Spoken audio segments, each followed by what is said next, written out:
Hey, everyone. Hello, everyone. I can barely hear Rob or anybody else, and it could be that 9-hour stream. It's an old computer. It's 21 years old. It could have just, crapped out.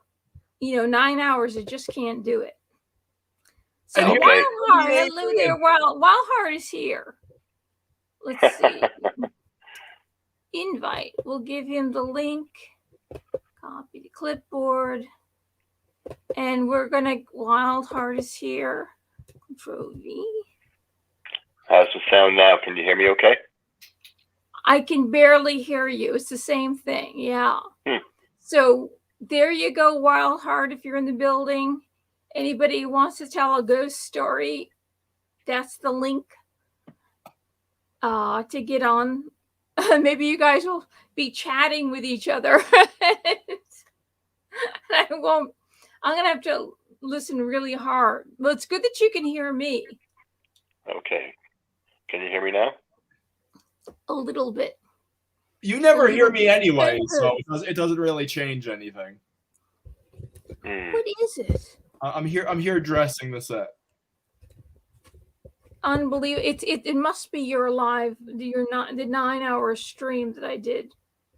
That had to be it. Okay, how about now? No, you sound just as soft. Just as soft. Well, I'm a gentleman. All right. I guess whatever it is, we'll figure that out. Oh, Adrian popped out of here. And Wildheart, I've tried to get in touch with my friends. So, well, anyway, here we go. Here's Adrian back again. Sorry about that. Third time's a charm. You sound like a pilot talking over the intercom. He does. He sounds like he's from the moon. I'm far, far away. The headphones really seal the deal. It's like, hello, we'll be pulling into Dulles around 1700. All right, passengers, check your bags, stow your cell phones, smartphones. We are coming in for a rough land. We got some chop. Should I do like this, like the yeah the cabin? Open up the overhead cabin. In the All right. 5x5. Okay, so you can hear me. Yeah, but I can hear Rob. Barely hear you. Rob, can you hear me okay? This on Rob, because Adrian, you're okay. That's so the problem's following your terminal. Okay. That's a 10-4, yes. So to begin this stream, has anybody got their own ghost story that you want to tell now, or do you want me to start talking about the demons? Let's start talking about I'll let Adrian. I'll just say I don't have any really good paranormal experiences of my own. I have some David Shelton. David Shelton has a wealth of we know he's not here. But he cannot unless you can psychically get in contact with him. Yeah, I am on the top. You could put an antenna on the top of your head and get in contact with David Shelton. Yeah, we'll maybe that'll work. But if not, and so I asked a few other people, and like one guy's story was like he heard a scary sound in the woods one time. So it was all lame. It was completely. He can read a ghost story. He's capable. There was this time I was like, maybe I was 11, and I was home, and this is an old farmhouse, and I was just, I don't know, putting puzzle together, some 1970s style toy for kids. I was amusing myself on the table in the kitchen, a big farmhouse kitchen, and these walls were drafty. You could look through the cupboards and you can see through the other side of the house. In this winter, snow would form on the inside of the cupboards. It was a pretty cold house. So one day, and it was summer, I hear these muted voices coming out of the dryer. At first, I couldn't tell where it was, but I hunted around, and this conversation. There was this woman, and sometimes she was crying, and sometimes she was. I couldn't make out what she was saying. It was muffled, but it's definitely a woman.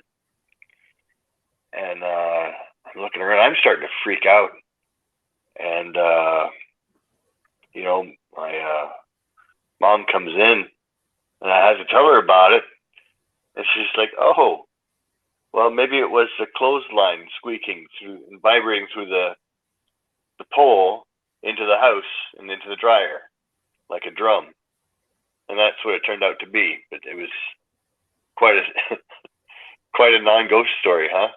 Well, that reminds me of a ghost story that I haven't told yet on this channel. I know I wasn't home. I was sleeping. It was some other place. I think it was California. Maybe it was your house. Maybe your mother was wrong, and there were demons in the dryer. There really were demons in the dryer. But as I lay in bed, I was awake, and I could hear a woman talking very fast, just like maybe like a crazy person talking very fast, and then she would stop, and then she would laugh. Just keep going like that. And I'm picturing Margot Kidder. And then she'd stop and laugh, and I'm going, "What is this? This sounds like a ghost." The only thing I could think of was if I was in California, I had it was a small apartment over a garage, and the landlords were in the front of the building of the other house. It's kind of impossible for me to hear if the landlord, but it didn't sound like her voice, wasn't her mannerisms, but it just kept talking and talking very fast, and then stopping and laughing, and then going on and wasn't. I've listened to a lot of ghost stories, and there was one that kind of touched upon that kind of voice speaking of a female ghost that never stops talking. And I just spent the night listening to this. And everybody's nightmare. This is when I was in California, mind you, I didn't even drink alcohol. I didn't take painkillers. I didn't, unless the doctor gave me, I think the only medication I had was like eye drops. There wasn't anything that would have altered mentally. And I thought I was hearing something. I was fully awake and sharp as a tack. And I just listened to this woman just talking and talking. And I wonder what the heck. The only thing it sounded to me like we're talking about the middle of the night when everybody is sleeping. Mm-hmm. And nobody just goes out as if she's talking to somebody and she's thinking she's talking. There was nobody talking back to her. She was just just rambling and then stuff. And then she started talking again, almost like it was just like this repetitive thing of a crazy person talking. Well, I wasn't talking. That's freaky. It almost wasn't me, but it was one of the weirdest. Like the other ghost encounters that I've had made sense. This one, I've never had an encounter like that before. That was really weird. It sounds like half of a phone conversation. Yeah, half of a phone call, but nobody talks like that, and laughs like that. It was like a demonic kind of laugh. Yeah, yeah. What was it? Was it kind of talk? Was it an old building?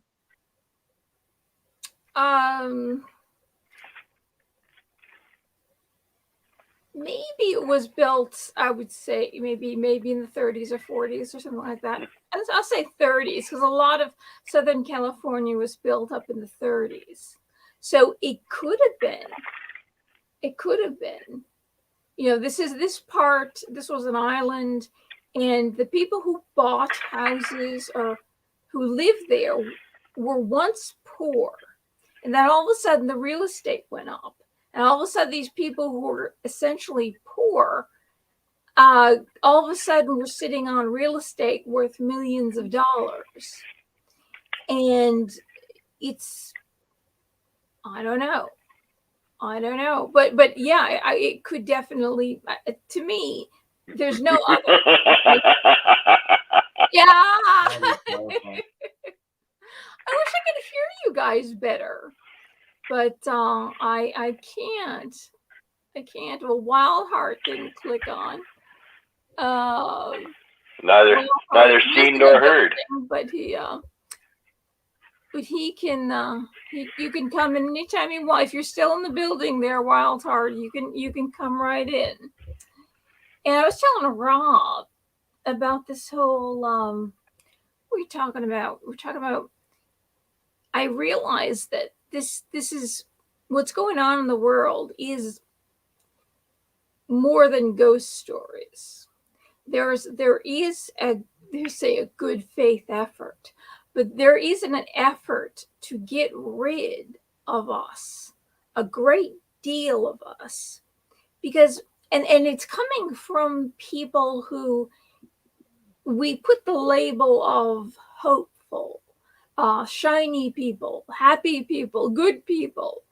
We put the wrong label on these people. When things come out of their mouth like, the population of the world needs to lower, and we're going to start with Africa. And nobody's calling them a racist for saying such a thing. Saying such a thing, basically, and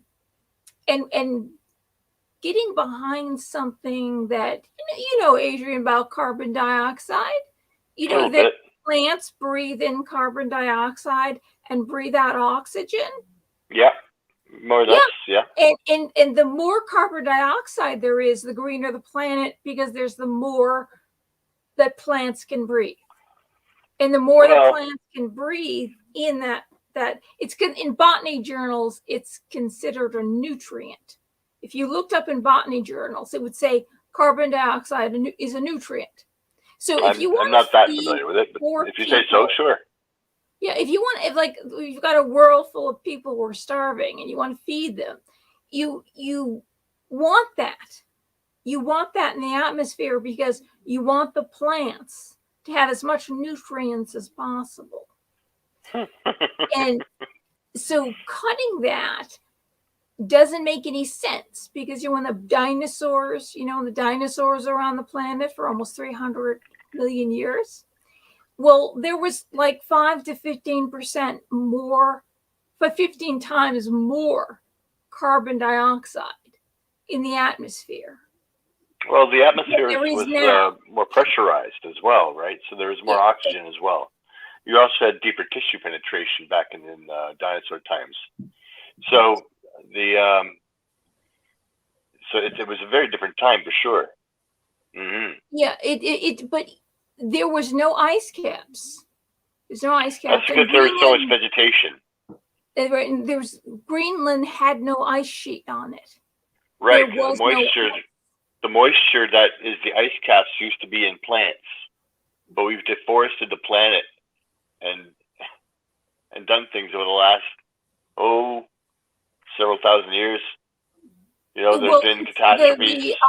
The carbon is being released from fossil fuels. The carbon that was taken in from all those the plants from millions of years ago is being, when you burn it, it emits the carbon that the plant took in. So it's basically that's what it is. Yeah, we have to make more plants.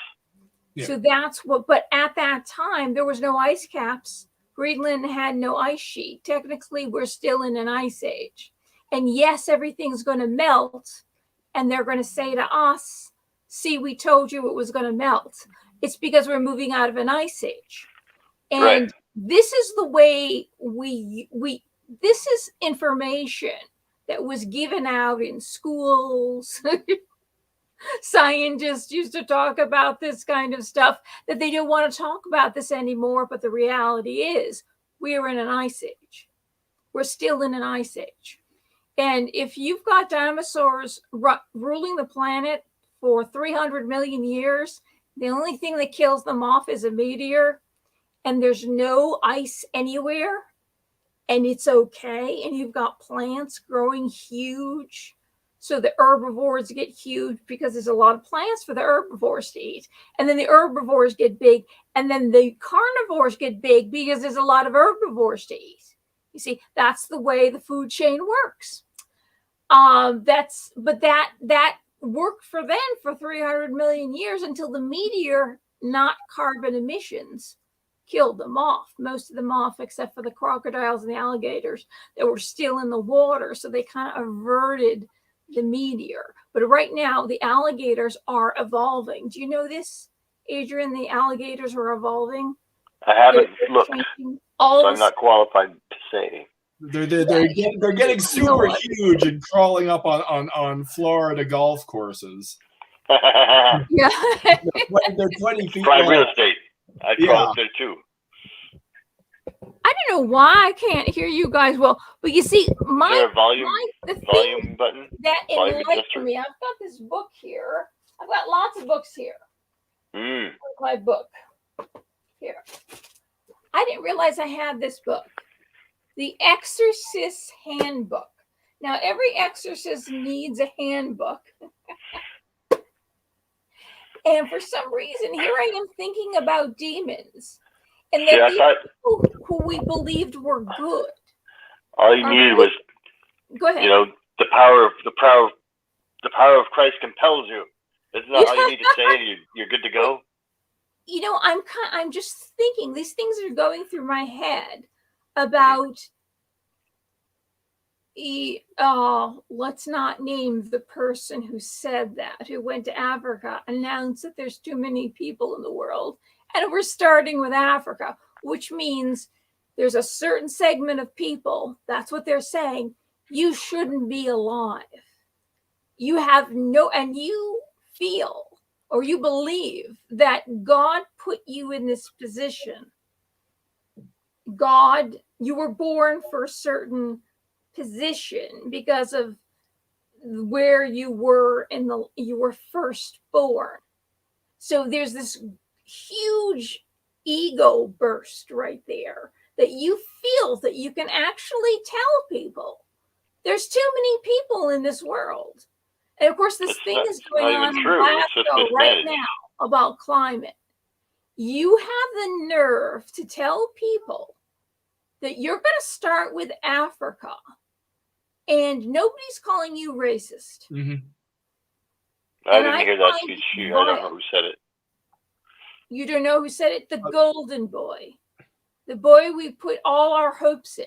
We don't want the father because he's crazy and he's political.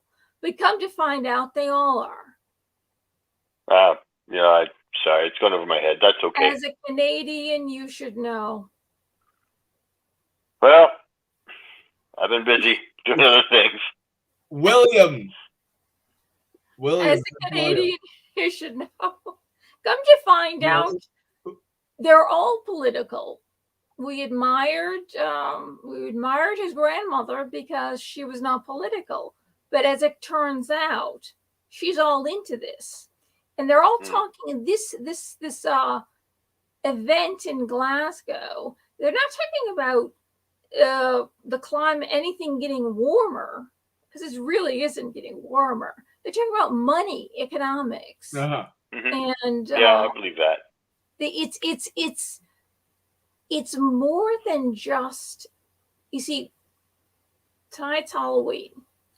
And the thing about Halloween is that the veil is the thinnest all year long. The veil between us and those that are departed is the thinnest right now. So if somebody has died, you're still alive, Rob. I guarantee you're still alive. If somebody that you know has died during the year, they're supposed to come and visit you tonight. They make some kind of something, letting you know that they're passing by.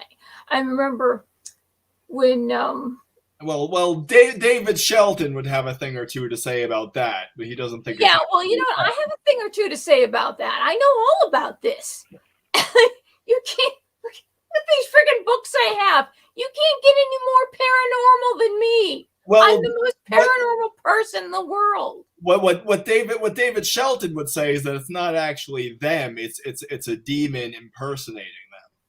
No, I don't think so. It's the veil is thin. The veil is thin, and this is what people through the ages and whatever ancestor worship through the ages believe that their ancestors, if anybody who's left, will left your presence, left this world, will get in contact with you, unless they're getting in the veil's thin, and then you hear voices telling you to do something evil. Then that's a demon. Not everything is a demon. Okay.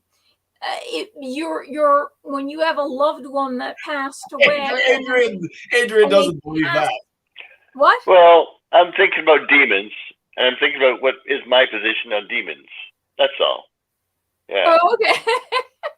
But I'll tell you what happened to me after Chocho died. Now, Adrian knew Chocho. Yeah. Chocho was a good dog. He was a very good dog. And I never caught his cue at the top of the head. It's the top knot, and they called it a cue. And because he was a Chinese dog, and when he died, I cut off his cue, and I put it on my altar. I have an altar, obviously I have an altar with a little mini Ark of the Covenant on it, and I had it on the altar, a sacred place, you know. And I come into the room, and his cue is on the floor by my feet, at my feet, on Halloween, on Halloween. So he's manifested his presence. How did it got off the middle of my altar where the Ark of the Covenant was, and here it is in front of the altar on the floor, right at my feet on Halloween. That was him come. See, that's not demonic. That's just him passing through, saying hello.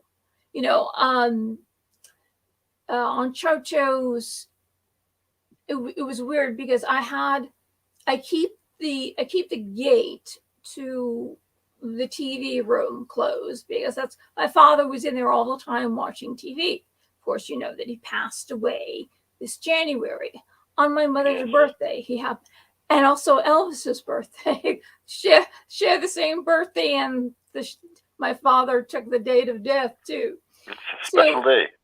That the dogs, I don't let the dogs in there because there's a gate. And I was during the summer, I would go in there every day and open up the window just to get nice air coming in. And I didn't realize, but somehow I went in there to shut the window, and I saw Teddy lying right next to my father's chair, right in front of his chair.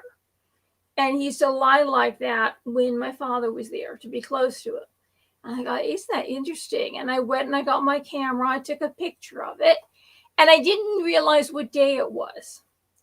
And then, you know how Google lets you know, Google Cloud lets you know about pictures that were taken, you know, this day, 3 years ago, or recent, and then they say recently. And then I looked at those pictures, and right across the middle of it, there's Teddy sleeping there. There's my father's chair. He's like, he feels very comforted being near where my father was.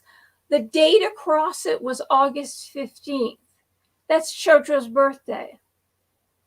And I told, when my father was dying, I was telling my sister that when a person dies, that if they have a dog, the dog will come. Because if the person is old and they might even be senile, the dog will come, they'll recognize the dog or kitty, whatever. And the animal, the pet, will come, and they follow the pet to heaven. And I was telling my sister, I said, so Chocho is probably going to be coming in, and Dad's going to follow Cho-Cho. And it's like, here I am at her expertise is ethnomusicology. My expertise is about everything paranormal, otherworldly. And so she's listening to me. And I think that was kind of, at that moment, she actually listened and accepted it, that this is reality. And who else would, because my father, I remember when I first got Cho-Cho, maybe one or 2 years, maybe he was still a puppy, but my father would be on the floor with him, and Cho-Cho would crawl on the floor. He'd put his head down, and Cho-Cho would run around like in a circle around him. Then he would lick the bald spot on top of his head. So my father gotta get your salt somewhere. And then he'd say, you know, and I told her that the night he was dying. I said, you know, he said, I hope dogs go to heaven, because heaven wouldn't be heaven without this dog. And so it was just kind of very important at that time that I was telling her that Cho-Cho is probably going to. I mean, what a strange thing. And remember, I was there to hear it. And such an odd thing for him to say. I mean, he was long away from his death. And Cho-Cho was certainly a long time away from his death, too. What a strange thing to think that he couldn't imagine heaven. He couldn't imagine eternity without this dog. This dog was a Shih Tzu. If anybody out there doesn't know the kind of dog, except some Shih Tzus have an underbite. Cho-Cho did not. He had perfect. And his eyes weren't close together somewhere. His were a little bit wider apart. He had a very human looking face, or just an exceptional looking face. Unusual. You rarely see a Shih Tzu, even in dog shows, that have a face like his. And people would in class. He'd stick his head out the window. He loved riding the car. And people would, his face looks human. I want that dog, they were saying. It was just, people couldn't believe they never saw a Shih Tzu so beautiful before. And my parents went to visit my sister when she lived in Washington, D.C., which is like a 9-hour drive or something like that. And they drove him all the way home. And my father said, oh, I'm going to go to the store. I'm not going to ask him to go, because he's probably tired from riding in the car. So when he goes to the door, Cho-Cho's at the door. He can't wait to go. Let's go for another 9-hour drive. He was just such an exceptional dog. But the fact that those little pieces, I was there, it's the same room. And when he said that about Cho-Cho, and can't imagine heaven without this dog, it was right in front of where he didn't used to sit in that chair. Grandfather used to sit in that spot. Then my mother sat in that spot. Then he sat in that spot, in that particular lazy boy. He was right in front of it, too, when he was on the floor playing with Cho-Cho. And I just realized that now. And he said that. And then all of a sudden, I didn't even realize it was Cho-Cho's birthday until Google showed me recent pictures, August 15th. And there's Teddy lying in front of the chair. And Teddy, I figured the reason why Cho-Cho's cue was on the floor, Teddy was kind of like behind the altar. I think he must have gone on the altar, smelled another dog, took it off and put it at my feet. So it's kind of like the two of them are working in tandem with each other. And one of the last 2 times my father was in the hospital, I put Teddy on the bed, and Teddy laid there for about 8 hours. And he didn't want to get off. I said, he better get off, because he's going to need to pee and poo-poo. And I tried to lift him. There's a way you try to lift him, and he can like hold himself, so you can't lift. He didn't want to leave my father. The second I put him on the bed, my father kept saying, he's looking at the wall. He's licking my hand. Everything was what the dog was doing at that moment. He was just mesmerized. And then I bring Teddy outside, walk him down. He doesn't pee or poo anywhere. And this is not my dog. We're inside a building. He's not marking anything. And we get outside, and then he lets out the pee and does 3 poo-poos. Like, how did you hold that? It was just like amazing. And it's like he knew that my father. I know he didn't want to leave my father, and that's just kind of strange. He slipped into that room on Chocho's birthday. I didn't even realize it. He wasn't slipping into that room to be next to that same chair where my father was on the floor with Chocho. We're talking about many years ago. And my father said what he said. And there he was. I didn't even know he was in there. He didn't even try to get out. He didn't bark or anything. He was in there all day, lying in front of that chair. And August 15th, right across it. So I took a screenshot so it would have August 15th overlaid the empty chair and Teddy. And he was kind of like, I showed a picture of Chocho to my father because I didn't know when he was going to die, if he was going to die. He went to the hospital a couple of times before he died. And everybody was sure he was going to die then. And so I showed him a picture of Chocho. And I said, "Who's this, Daddy?" And he said, "Teddy." he couldn't. Chocho said the same thing. And then, "Who's your doctor?" "Dr. Wagner." There's no Dr. Wagner. "And who's this?" "Skippy." Oh, the dog's name isn't Skippy. He kept saying Skippy and Dr. Wagner. It's like Dr. Skippy Wagner. Yeah, but She's my new alter ego. He got through that part. Like, he had an infection in his blood and all that stuff, making him kind of woozy. But he got through that. But you see how interesting that is. You know, it's like these are real brushes with the other side. Mm-hmm. And my father, years ahead of his own death and ahead of Chocho's death, when Chocho was a puppy, he said this in the same spot that Teddy was lying on August 15th. And I forgot that August 15th was, I used to bake a blueberry pie every August 15th because Chocho loved blueberry pie. He loved all kinds of fruits, but he loved blueberry pie. And he would eat it. He'd absolutely eat that. And so August 15th is something I used to celebrate.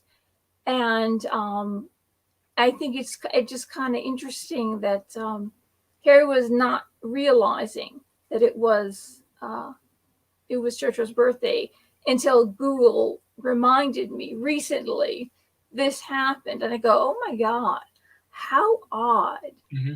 I mean, that's like a real ghost story. That's a real story of,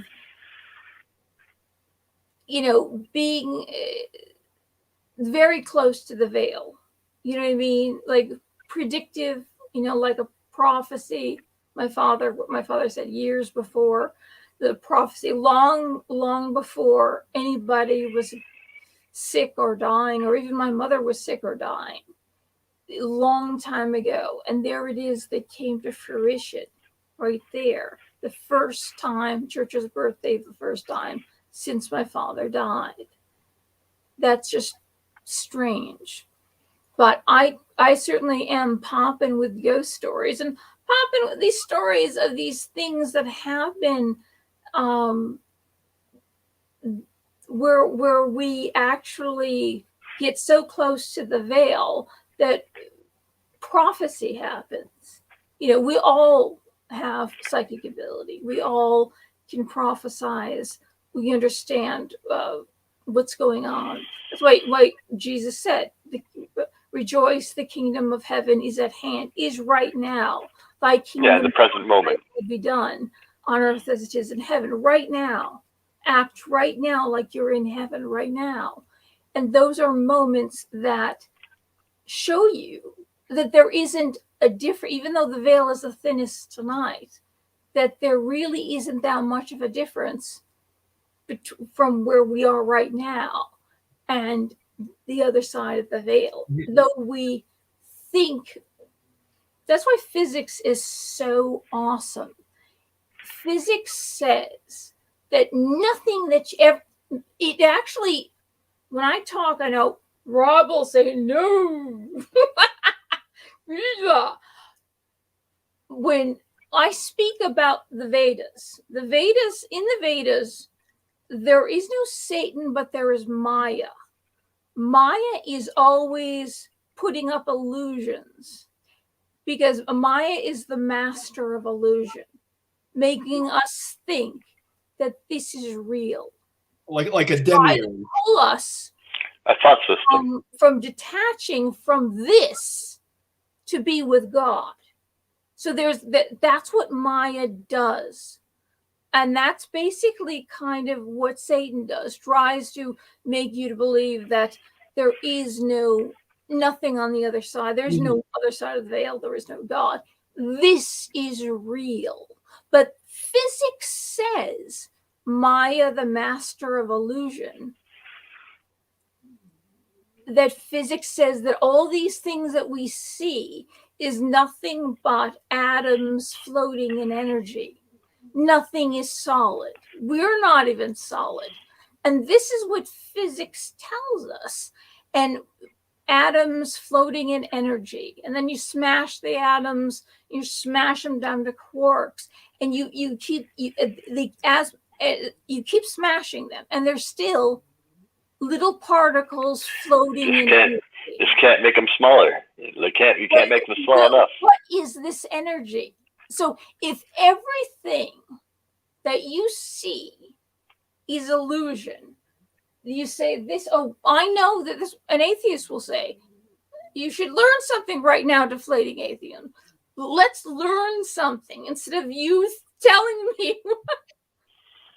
An atheist will tell you.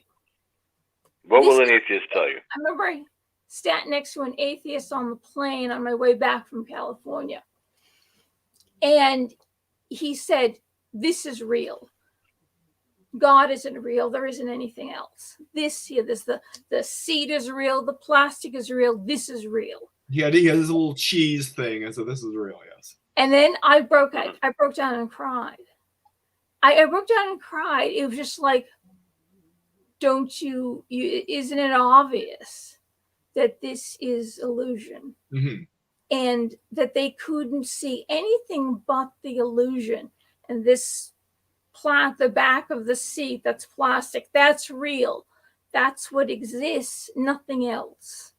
There's nothing more than this. But an atheist will say, I believe in science. But physics will tell you, which is science, that this is all illusion. It's all particles floating in energy. Nothing that you see is real. Well, even I mean, you know, are you going to deny this? You could talk about the holographic universe. I think even that you're giving too much credit in giving crediting the sort of idea of simple location that we were using for 19th century physics. Now we're in the era of the holographic universe, and we have the observer effect, and even relativistic. You had the twin paradox and things. All these things have complicated the notion of the sort of billiard balls universe that we sort of took for granted in the 19th century. Yeah. Adrian, don't you have more to say to that? Oh, I'm green. It's good. But it's a hologram. Well, see, yeah, it's a hologram, but it has to be. It has to be something like that, because otherwise the illusion won't work. You know what I mean? It depends on observation, yes. Everything is happening all at once, and our idea of time being linear is part of the illusion. It's because of our limited capacity in this form. Yeah, it's all layers. Time we is see not it like this. It's like stretched out. It's done. You're an acorn and you're an oak tree all at the same time, and this stretching out of things is just a way of experiencing it, but it's all over, and it's all beginning. It's all,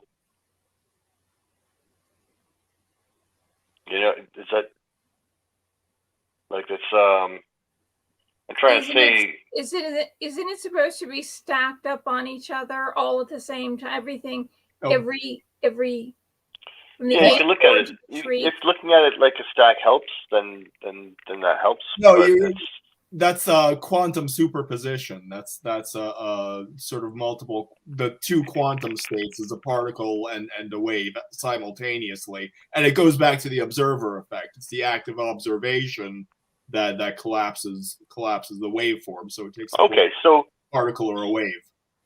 So that kind of physics seems to be in line with non-duality, with advanced spiritual understandings that everything is happening all at once, and there is no I am. There's an expression. There's an expression like the point at the end of a compass, or like a wave is part of the ocean. But it's all happening at once. There is, you know what? This isn't a ghost story. I'm sorry. It is because the Vedas. You were talking about the Vedas. No, it's all about what actually is. I mean, ghosts. Why do ghosts float in and out? Why do we have this? Why is the veil so thinnest on this night of the year, and that we can, or sometimes we can reach through the veil, and that these strange, with my father years before, when everybody's young and the dog is still a puppy and all that stuff, is actually predicting the future. And like what happened, I didn't even think. I didn't even know the dog was in there. Or after when Jojo died, within the year's time, he died on November, like 1 minute after midnight, on the 25th or 26th of November. Boy, I see my mind. But it was the Halloween before that I walked in my room. It was Halloween Eve. There, his cue is at my feet. And like there he is. He's coming through to say hello. Mm-hmm. So it's kind of like there's a prophetic message, and you never think my father would have anything prophetic to say. I mean, Adrian knows my father. He's met my father. There's nothing prophetic coming out of this man. Maybe about the weather. Yeah. Totally clueless. I really think that, but then again, he stopped, and with the connection with this little sweet animal, something made him think that how could I exist without this little thing existing with me? I don't. He didn't want to. This is heaven. This right here, right now, is heaven, which also echoes what Jesus said. Rejoice, the kingdom of heaven is at hand, is right now. So this is kind of like it's kind of like it all. You can kind of look, you find the same story happening biblically that happened in that moment. He said, this has to be heaven. He has to be in heaven, or else it won't be heaven. Somehow he could taste a bit of the joy of heaven, playing with that little silly dog, running around. He put his head down. He's on the floor like this. And then the dog ran around and then started licking the top of his head. I mean, that just little sweet little thing that was engaging with him on a very simple level, a very beautiful level, brought something out of a man that had all different kinds of moods that most of them weren't very nice. This little innocent being evoked heaven out of him. it's and then years down the line, what is this dog doing in here lying next to, at the same spot my father was lying on the floor, right in front of this chair? And when my father was on the floor, he never sat in that chair. And my mother hadn't sat in that chair yet either. It's kind of like they get older and that's the chair you sit in. It's weird. It's like when you're a certain age, you start to get elderly, you sit in this chair. You get your own chair. Yep. Yeah. That's how it goes. You get your own chair.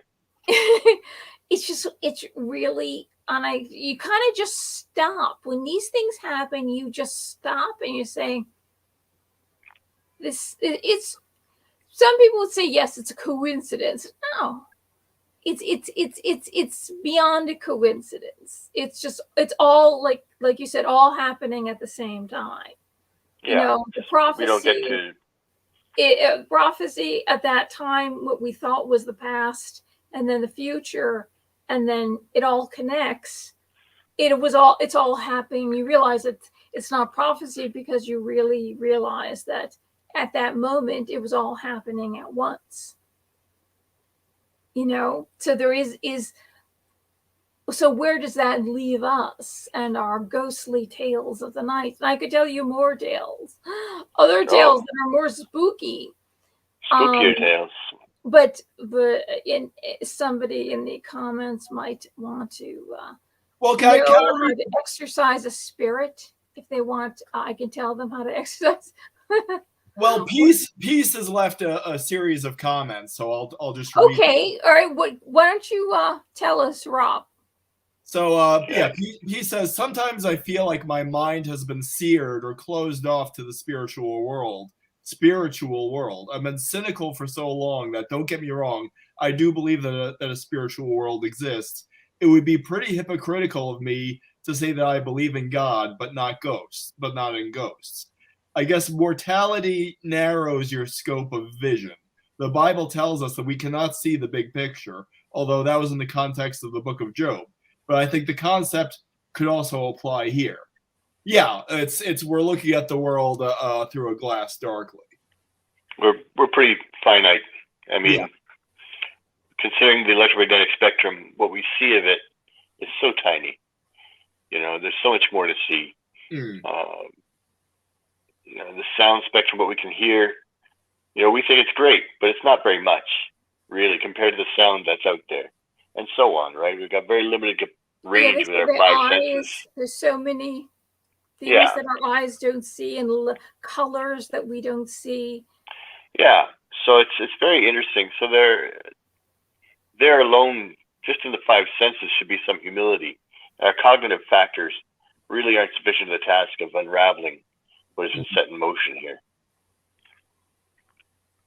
Yeah, it's kind of like I would never touch psychedelics, but I'm not dismissive of the experience. It's just brain chemistry. It's just an illusion.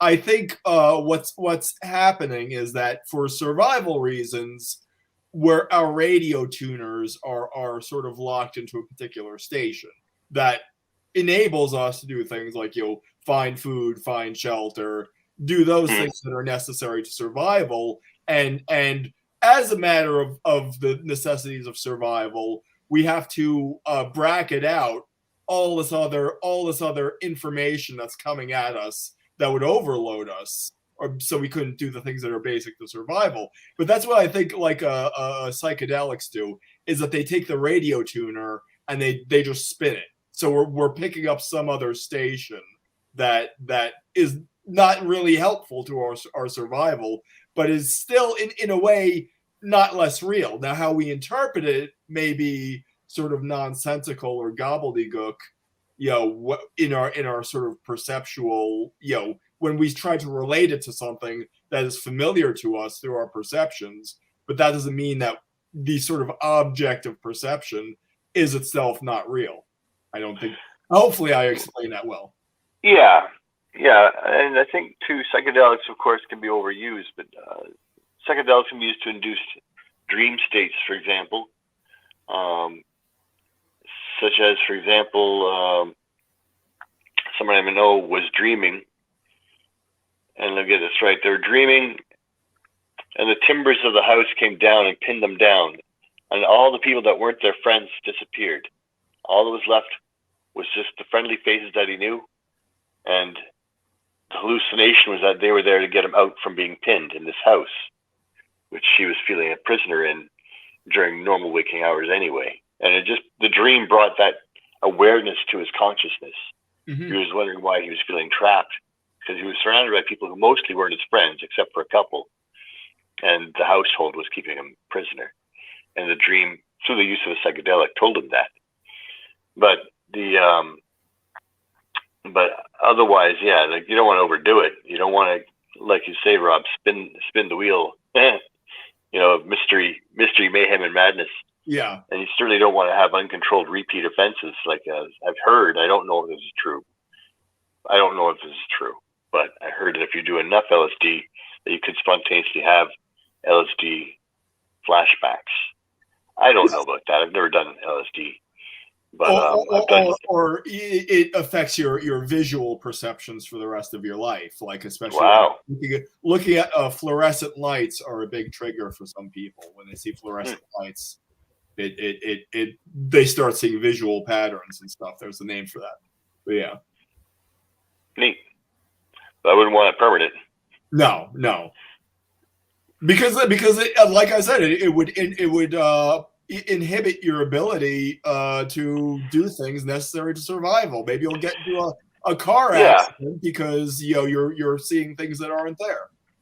Yeah, but I mean the other side of the coin, and not to be contentious, but because I see you're coming with survival, but once you've mastered survival, there's room for growth and personal exploration. And the shamans that I read of, they would, I mean, in addition to unscrupulous ones, but basically they would use medicine like peyote and other hallucinogens to give the student an experience once, a controlled experience once, that they then had to duplicate through the force of their own mind and training to reach enlightened states.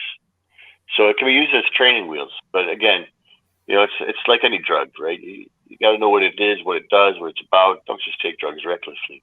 That'd be silly, and because it does fuck with your survival. If an individual is struggling, they shouldn't be doing drugs. Yes, which is why I would never, because I know I'm a train wreck, so I would not dabble in that stuff. Yeah, you got to be coasting pretty good to dabble, and even then you could lose it all. Yeah. If you're what's the word? I used to know so many words. Pride, arrogance, maybe hubris. I don't know about hubris. Maybe hubris is the word, but where you just think you don't need to know any better. You just think you know it all, so you can't be told nothing, and you go freaking off.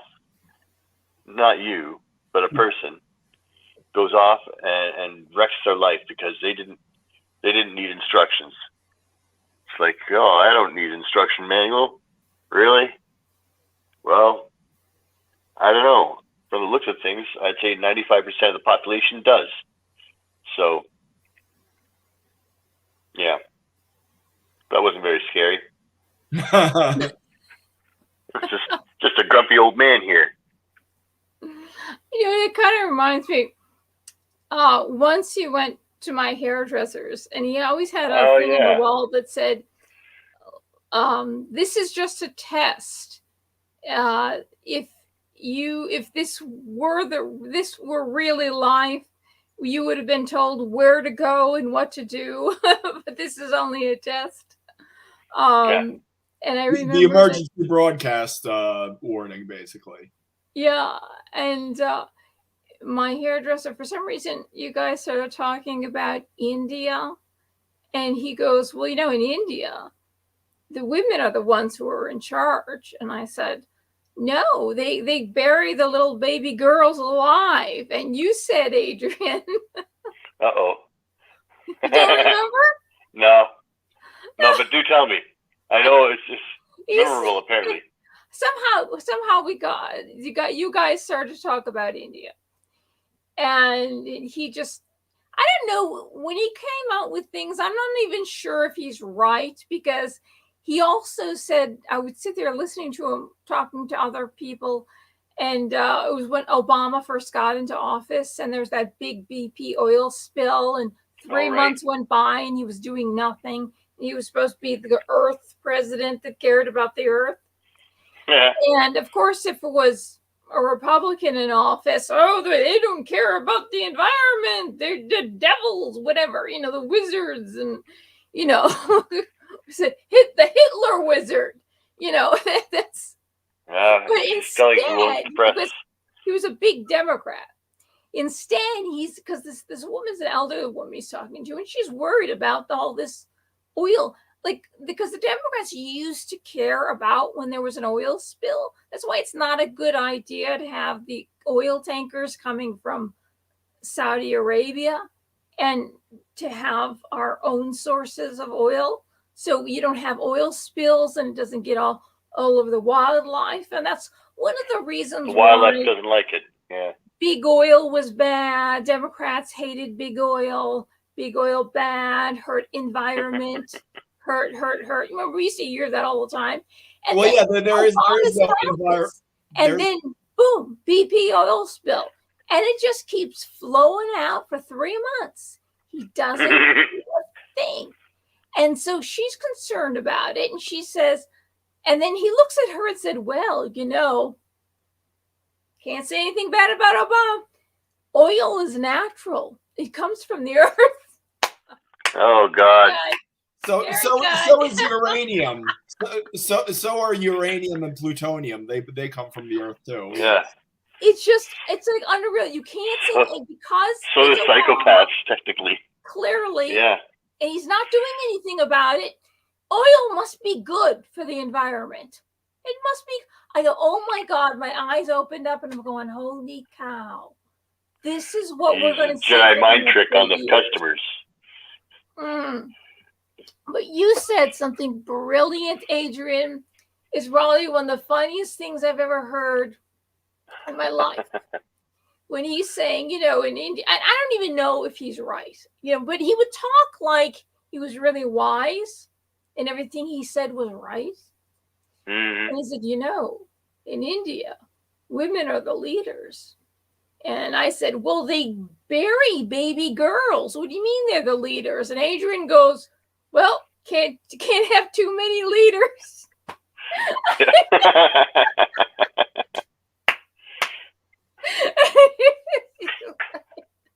Yeah, I remember that now. That's where they bury them. Got all these leaders, not opinions. What's one of the funniest things I've ever heard? And you just, right off the top of your head, you just said it, You'd have to yeah, those are better days. It makes sense. Post head injury. Adrian is like very, very smart, and he would come out with these. Yeah, he's had a couple bad head injuries. Was it Yeah. What was that? We'll talk about that. Massive head wound Harry. Oh, right. It's like in a cartoon, wasn't it? With a big it was Dana Carvey was on Saturday Night Live. Oh, okay. To the party, and he had this massive head wound, and then the dog came along and started licking it. Perfect. This is a massive head wound, except it happened to you twice. Yeah. So Adrian was a master tarot card reader. Well, I wouldn't say I was a master. It could be that you were he got too close to the flame. Sometimes a little close. Yeah. The answer that somebody's looking for. Something happened.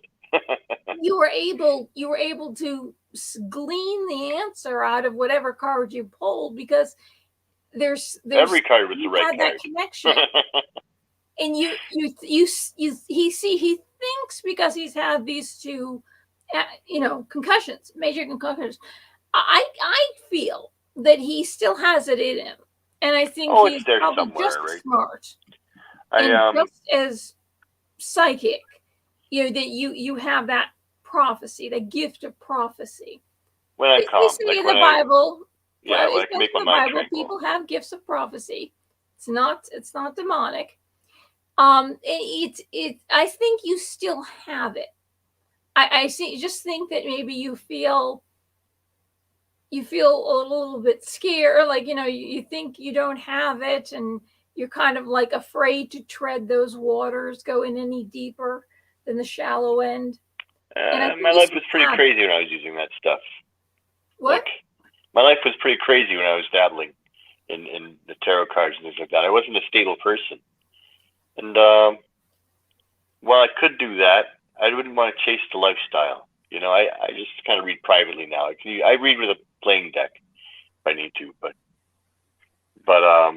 thank you for your kind words, Michelle. I just want to say thank you for your kind words. Sorry, I'll stop Oh no, getting away with that. I mean, But it's a good gift because you can really, I mean, your wisdom, your advice, the fact that you can kind of see the big picture when somebody comes to you who is all full of worry and scared full of woe and you see the big picture. tribulations. Yeah, it's true. Okay, so trying to drag this back to scary Halloween stuff. Yeah, but this is what we're talking about the other world. This is all about prophecy and connecting to the other world, and how it's not just ghosts that come in and out, or is it the ghost repeating their death on a loop over and over again, or something that they did in this life over and over again, and it's not really the ghost, it's just what they call it, it's just repeating itself. Wait, yeah. There's something we're talking on a level that's beyond spooky ghosty stuff. We're actually talking about what makes this all what makes it all work. What is it, and how does it work? How is it real? In the spirit of Halloween, was there a moment, Adrian, where you thought, okay, I'm in too deep, I'm dabbling with things I really shouldn't be dabbling in? These things you just made a judgment call. Yeah. Don't make a judgment call. Yeah, there was. It's a gift. It's a gift. Well, no, there was things I was doing, and there's things you're doing. I had a visitor. Now, this was, I wouldn't say I dabbled too much, but it falls in a similar category. Like, it wasn't like it was a pure intention. I want power. It wasn't like that. It was more along the lines of, where does this path go? Dumpty-dumpty-dum, into the woods I go. So it's there was this creature, a demonic presence that was living in my head, and I could feel him. His name was Ploth, something like that. It was not really pronounceable, but that's the closest I could get. He had no neck. He was gray, bald. Like, the presence of him was hugely muscular.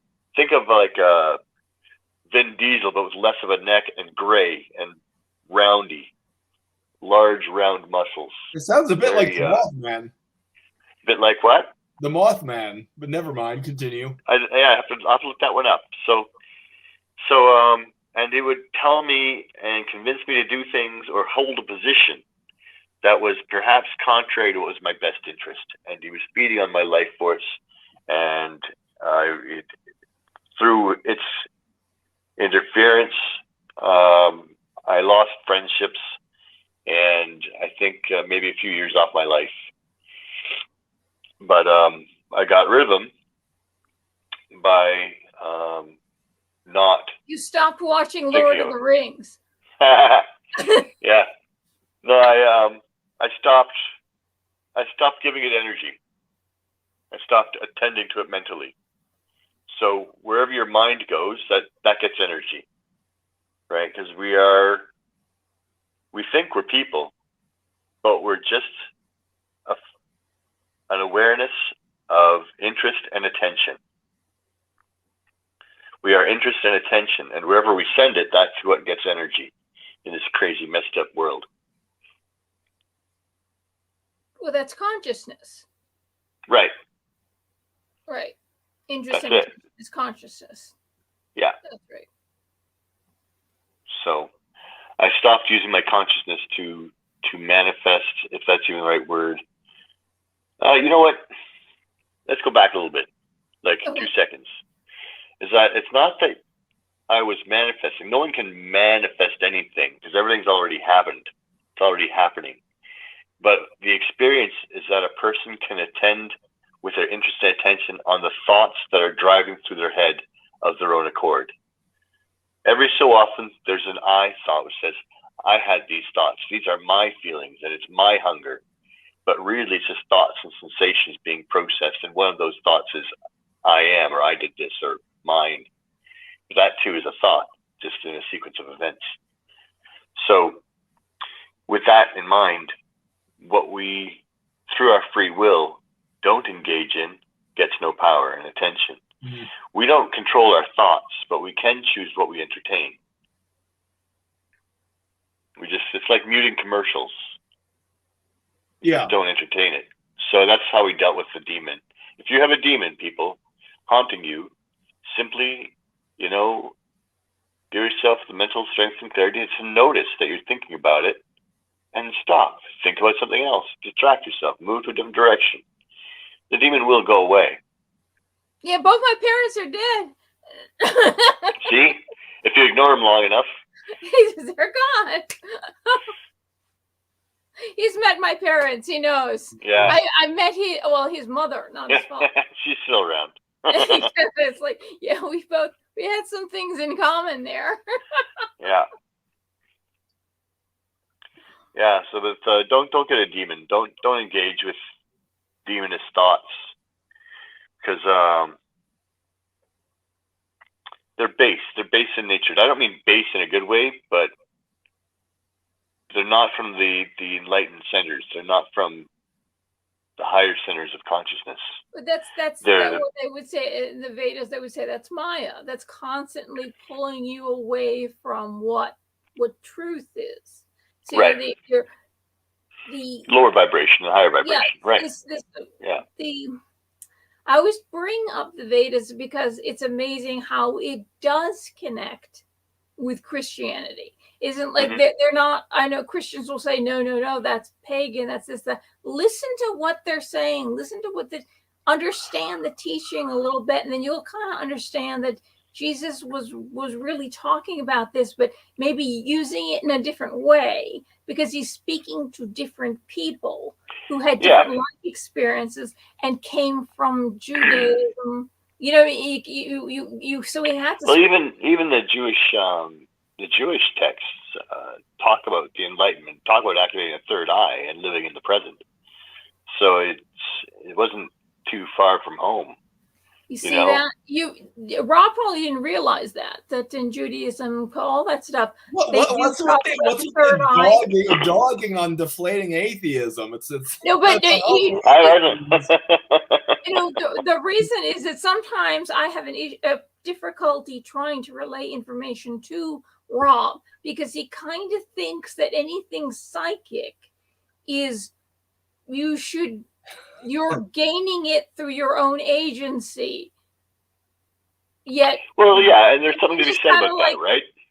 It's a gift. It's God when you connect, and if truth comes through, and then you're connecting to the source. And in Judaism, and Kabbalah, they do tell you about that you have this ability. That's why the prophets were the prophets and they were prophesizing Jesus. They were just people on this earth that didn't go to college, that didn't have any, and yet they heard God's voice. They could hear prophecy. And any of us can hear prophecy. We just have to tune out the things that distract us and plug into the truth, to the right source. That's all psychic is. And God has given us this gift. Should we listen to him or do we go in this direction? That's all it is. It's not demonic. It may not be demonic, but there is a point to what Rob's saying in that to be... Well, you have to give everything to God. Everything belongs to God, right? So you have no volition. You accept what God gives you, right? So you can reach out and make wise decisions through the gifts, of intuition and reaching out to spirit, but not necessarily for controlling things. I'm trying to describe it. It's hard to describe. I'm talking like about some people I know are control freaks, right? They just want to know. Yeah, but that's not what I'm talking about. But they don't want to make good decisions. I'm talking about God speaking to you, giving you prophecy to help yourself, to help other people, listening to God's voice. And that's a gift that God has given you to guide you through life, or to guide other people through their lives, because we're constantly listening to the drum beat, the wrong drum beat, and then we follow the wrong marching band, and the marching band is going this way, and maybe God is going this way, but the marching band, and we listen to this drum beat rather than this drum beat. It's which one are we? Yeah, using Rob's analogy from earlier, it's where you turn the radio dial. You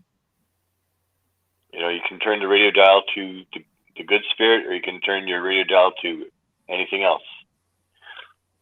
And so I don't see a conflict of positions. It's hearing, even if it's some sort of prophetic stream that's somehow sort of available to some degree, or to everybody, but we have to quiet other things to be able to hear it. Yeah. That's what I say. You have to quiet it and listen to that still small voice. St. Teresa of Avila coined the phrase still small voice. New Agers use it all the time. But that's the still small voice of God. And God gave us this gift that we can communicate with him. As I believe that God has communicated to all people, all his children on earth, anybody that would listen. And not just the people of Canaan, because the people of Canaan were pagan before they were Jewish. They were pagan. They were sacrificing their children, and they believed in Baal and El, all these other gods, and then God had to kind of like streamline it. Now. Abraham, you're listening to me. I've got your ear. Now you listen to me, Abraham. And so he kind of, through this one person, because everybody was listening to everything else, how many kids, did you sacrifice last week and drain the blood of? And then we're going to go from kids to animals. It's pagan. It's demonic. To me, that's demonic. Why would God want you to kill something and drain its blood? I mean, it's just absolutely demonic. So it was just if you want to build the master culture, you got to start somewhere. Yeah. Baby steps. That was the very beginnings, But the main thing is that it got them to cooperate. But it's like it did just take one person to try to guide the people. The people from Israel were not perfect in the beginning. They were doing all these heinous things. Even after they got out of Egypt, they were still worshiping the golden calf and sacrificing to it. And then God, killed all of them off. It took a long time. It was a very difficult thing. It took thousands of years to get these people who Jesus would finally come through, to get them on the right path. They were really not listening at all. And it was God had a wife, and her name was Astarte, and they had idols, and they could find, even after they were supposed to have changed to Judaism and one God, they found idols of Astarte, God's wife. They still couldn't let go of these idols. Man is a creature of habit. It's hard for us to break habits. And that's why I always say God is patient. God is patient, and God waits. God knows it's going to take his children a long time before they get it. So when Jesus comes, You understand this is what no more blood and sacrifice is done. You know, Big it's update. over. Get the memo. And it took a long time. But there were people in other places of the world that did hear God very clearly. And God expressed himself a little bit differently because I think peoples have different experiences and evolving differently in different places on this earth. So God spoke differently to the people who wrote the Vedas than he did to the people of Canaan, which the Vedas were actually already older, much older. Beyond, that was already beyond. The people in Canaan took them a long time, really long time. Even what's his name, Lewis Black said that the Jews were God had to use the fire and the brimstone. We were very difficult people to get in line. Yeah. It's just some people are, and there's no people on earth that's perfect. None of us are perfect. What? Families were some are fast, some are slow, some get it, some don't get it. You know, we're very, you know, it takes a long time to get the truth into our heads. And I think, yeah, it can, but I think it's more like getting the lies out of our heads. You know, I think that's the stillness meditation where you're just sitting at peace and you let your thoughts go by without attending to them. Like, don't give your thought, well, not even your thought, the thoughts in your head, don't attend to them. That's the meditation. Just let them go and let their interest and attention not be anywhere else. I mean, let your attention, you know what I mean? Just be quiet of the mind, and it brings you closer to that Schumann resonance, which is like, it's either 4 hertz or 7 hertz. It's around 7 hertz and change. And I think I'm speculating here that is the frequency that we can communicate with the divine. If you can get through meditation or medication, but I would advise meditation. Get your brain waves down to that level. It's the sweeter life gets. Life gets really sweet. You get that connection. There's nothing there there's no barrier. Heaven, the kingdom of heaven becomes at hand. That's where I think it is. Well, that's where in mysticism it says that you must even everything that's good that you've learned about God, you must put it all underneath. You gotta throw it away. You can't. You have to have an empty cup.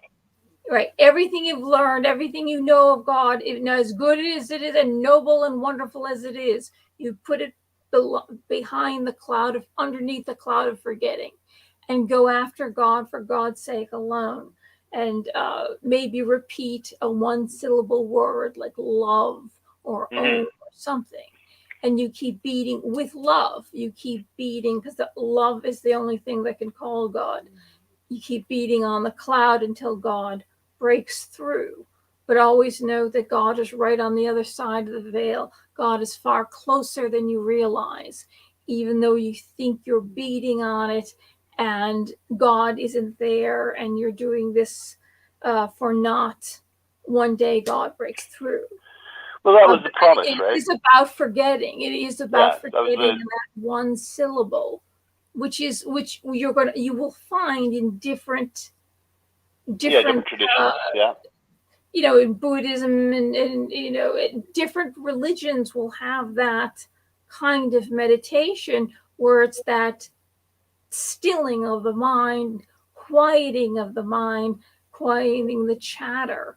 That way, if you quiet the chatter and you get rid of everything, then God can fill you completely, because you've emptied yourself from all the garbage. Yeah. God likes a cold throne. Distractions. Yeah. So you get rid of those. I mean, but you can't do it actively. You have to almost relax out of it. Because if you're forcing yourself, you're doing something. You have to not do anything. something I can be particularly good at from time And to that's time. the hardest thing. That's why it takes so long to get to the state, because it's so hard for us to let go of that, all that stuff, and to quiet the mind is the hardest, because we are creatures of habit. We're so used to doing that. We automatically think and listen to and get distracted. It's so hard. I mean, it's the easiest thing. Once you start doing it, you realize how easy it actually is. Well, even approaching it, even just approaching it gets you beneficial results. Anyway, on that note, though, I have to go. I'm falling asleep here, so I have to call it a night. Sorry I didn't get to read my story. It was about the you know what? Next time, the Baldoon mystery. well, you know what? Yeah. Next time you come on, we'll maybe come on earlier or something, and you will read your story then. Sure. All right. Take care, Rob. Thank Have you. yourself an excellent night. You're Good like night, everybody. My love to all your guests. All right. Good night, everyone. Goodbye, Yoda. It totally went into a different direction. We always do. We always do. But it's good. That's good. You know, he's like totally like Yoda, and he's just like zooming out and basically, I think, telling us what we need to hear. The most important thing, because it's, you could say, the demons that are taking our attention away from what we should be thinking about, what we should be meditating on. It's that's what it is. That's exactly what it is. Democrats are always yelling about crisis. There's always a crisis. There's always the end of the world. It's always a crisis. And we have to get rid of the crisis. Oh my God, money, money, money. How much money can I give you? Carbon credits. What can I, it's, so our attention is on all these other things, whatever they want to draw our attention away from what we're just, we're just trying to get through life. Yeah. And we're just trying to earn enough money to take care of our children, to take care of ourselves. And all of a sudden it's crisis, crisis, crisis.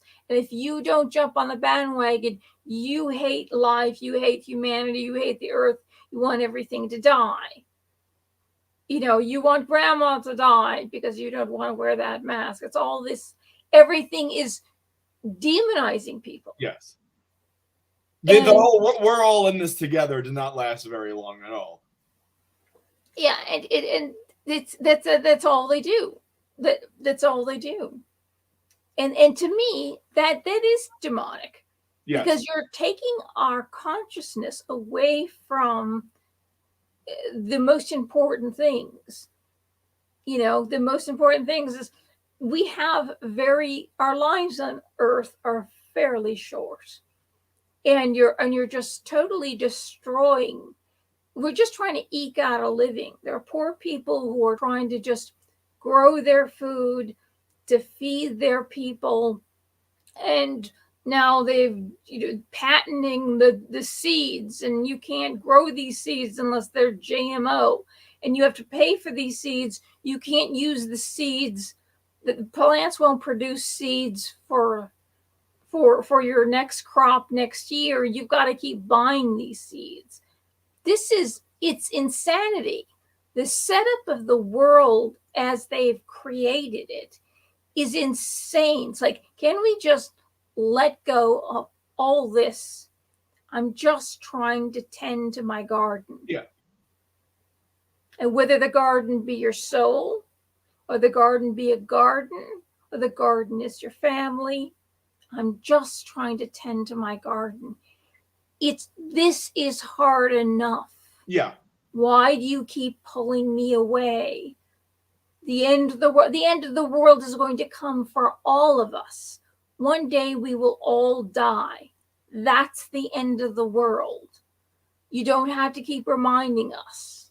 My world, I'm keeping clean. I'm keeping pure. I want to fill it with good thoughts and good things and good actions and maybe create good children. Why do you keep pulling me away? That's demonic. Yes. It's Especially the whole- if I could say the whole like critical race theory is that the goal is not only to engender resentment and guilt and shame, it's also to engender self-doubt that you are unconsciously enacting racist behaviors unbeknownst to yourself. So everything you do is suddenly cast into suspicion, and now it's not God who's the judge of your soul. It is somebody who's the judge, who's making the judgments here. Yeah, who's it's a social the justice decider here? class. Yes, If they're the decider, yeah, and they're or filled with hate and judgment, yeah, then you should not judge. Judge not, lest ye be judged. But you see how they're not listening to that. These very simple, these very, very, very simple teachings, they're not listening to. Hi, Three Stooges. Hey, Three Stooges.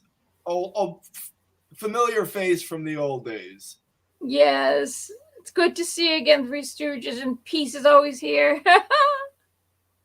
And Peace has got the right. Something three is, Father, Son, Holy Spirit. They say that's the number of creation and completion. So that's a mystical. And then you've got peace. Everybody's kind of got their thing. They're trying to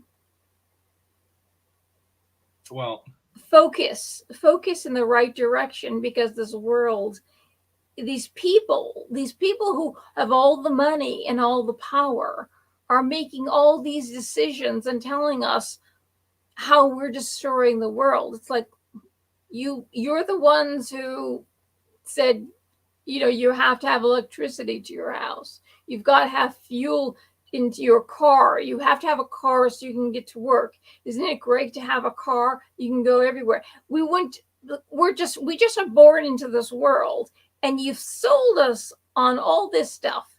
Now you're saying we're destroying the whole world. No, you're the ones who made all this stuff. You're the one who has directed all this. And we're just trying to live. We're poor, you're rich, and you have power. Be kind to us. Yeah. Because you're beating us up. And you're taking away what little we have.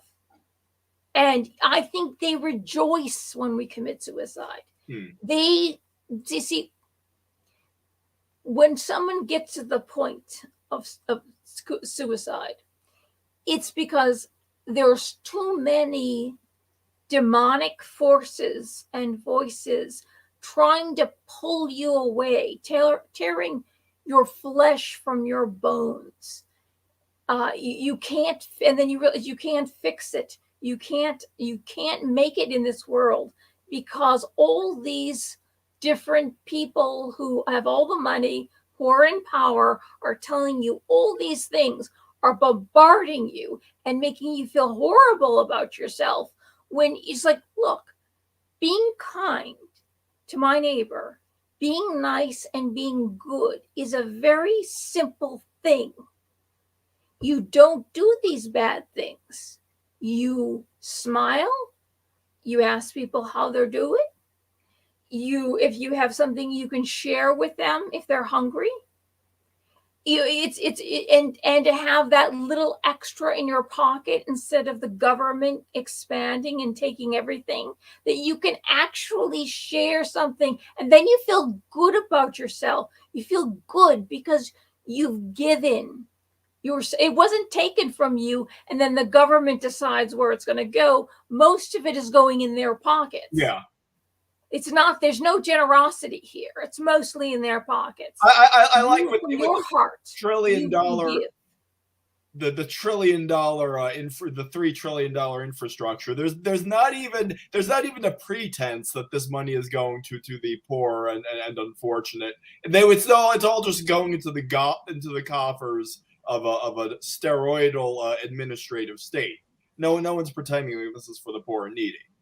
Yeah, it doesn't, and then of course, all these people piling them in for years on my channel. I've been saying there's no way, if you're into this climate change stuff and the droughts in California, then you don't pack people into one country. There isn't enough water as it is now. We don't have enough water to grow the vegetables that need to be grown in California, and you keep dumping the reservoirs. The snow that falls in the winter on the mountains goes into a reservoir. And between Jerry Brown and Obama decided you had this trout fish, it's some kind of trout fish, that you have to dump these reservoir tanks into the salty ocean instead of giving it to the farmers to grow food because you want to save this fish. What? You're literally making your own. That's why California is the way it is, and the fires are the way they are. They don't clear cut. They don't do prescribed burnings. They don't separate. You're supposed to separate the woods so it doesn't catch, so the fire doesn't extend. Exactly as Trump said. Trump, I've known this for years because prescribed burning. It's a guy many years ago I dated who's going to college to be a firefighter to do these prescribed burnings. And I learned about this many, many years ago. So when I hear about these fires in California, I was talking about this on my channel, but I knew about this already because I had dated a guy who was going to college to be that type of firefighter, and I understood that. But they're not doing any of this stuff because the EPA, California decided to create their own EPA and not use the United States EPA, which does the prescribed burnings and the clear cutting and all that stuff. They decided, there's too much carbon, so we're not doing any prescribed burnings.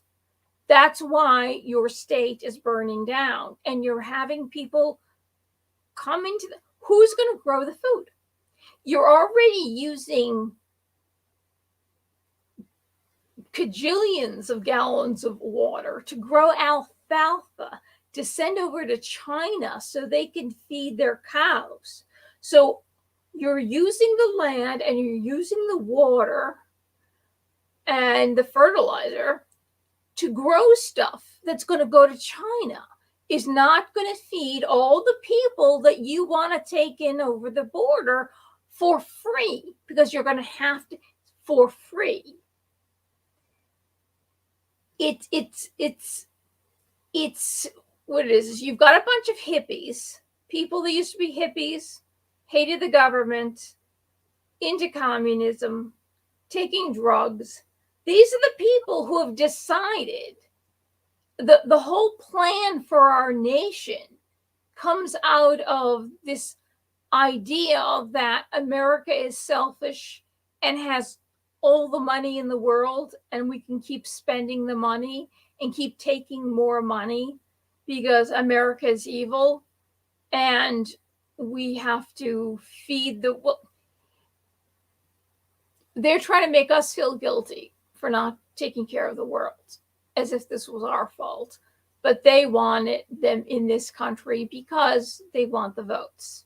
Yeah. But they're making us feel, the only way they're getting away with it is that we make us feel guilty over that we live in the first, going on second, going on third world country right now, and feeling guilty about that. It's like we're all just eking out a living. Just getting through a day is very difficult for a lot of people. And happiness is, sometimes most people, it's like, look, they can't even think of happiness. You just have to get through the day. You just gotta keep the roof over your head. Maybe tomorrow you'll get some food, and you don't even think of happiness. But then when they're going to take even more away from you, and then you don't even have that roof. So many Americans are living on the streets, and you don't know when you're going to get that food. That's where you numb it out. The drugs are flowing over the border. 100,000 people committed suicide, OD'd on drugs last year. There's no other way. And it's almost like they're making the world so much harder. Their lives are so much better than ours because there's a free flow of money, and they can vote themselves in raises, and they live in mansions that have walls, and they have summer homes and homes all over the place. And underground bunkers. And underground bunkers. That's right. The whole capital, the whole country can be run underground indefinitely. They're protected. We are not. And they're the ones trying to make us feel guilty that somehow the fact that we breathe. When you were younger, did you ever get to a point, or the kids at schools, they hated you so much because you breathed?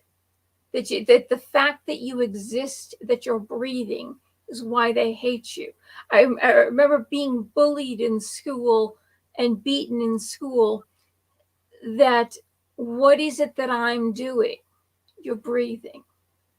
The fact that you're breathing is driving them crazy, and they hate you. And I thought when I got out of school, this insanity of the way kids bully each other, and you're just trying to learn so you can graduate, just to get out of this place. And the harassment and the bullying is so great. And you shouldn't even, you're in school, the teachers, the principal, somehow they should have order that this doesn't happen, because kids need to learn so they can go forward in life. Except the bullying is so much, you're lucky if you get out of school alive. Then you get out of school and you think everyone is going to be an adult. And guess what? These are the bullies that are telling us that they don't like us because we're breathing. It's the carbon dioxide coming out of your mouth. It's what you eat that's creating the carbon dioxide that's going to kill this planet.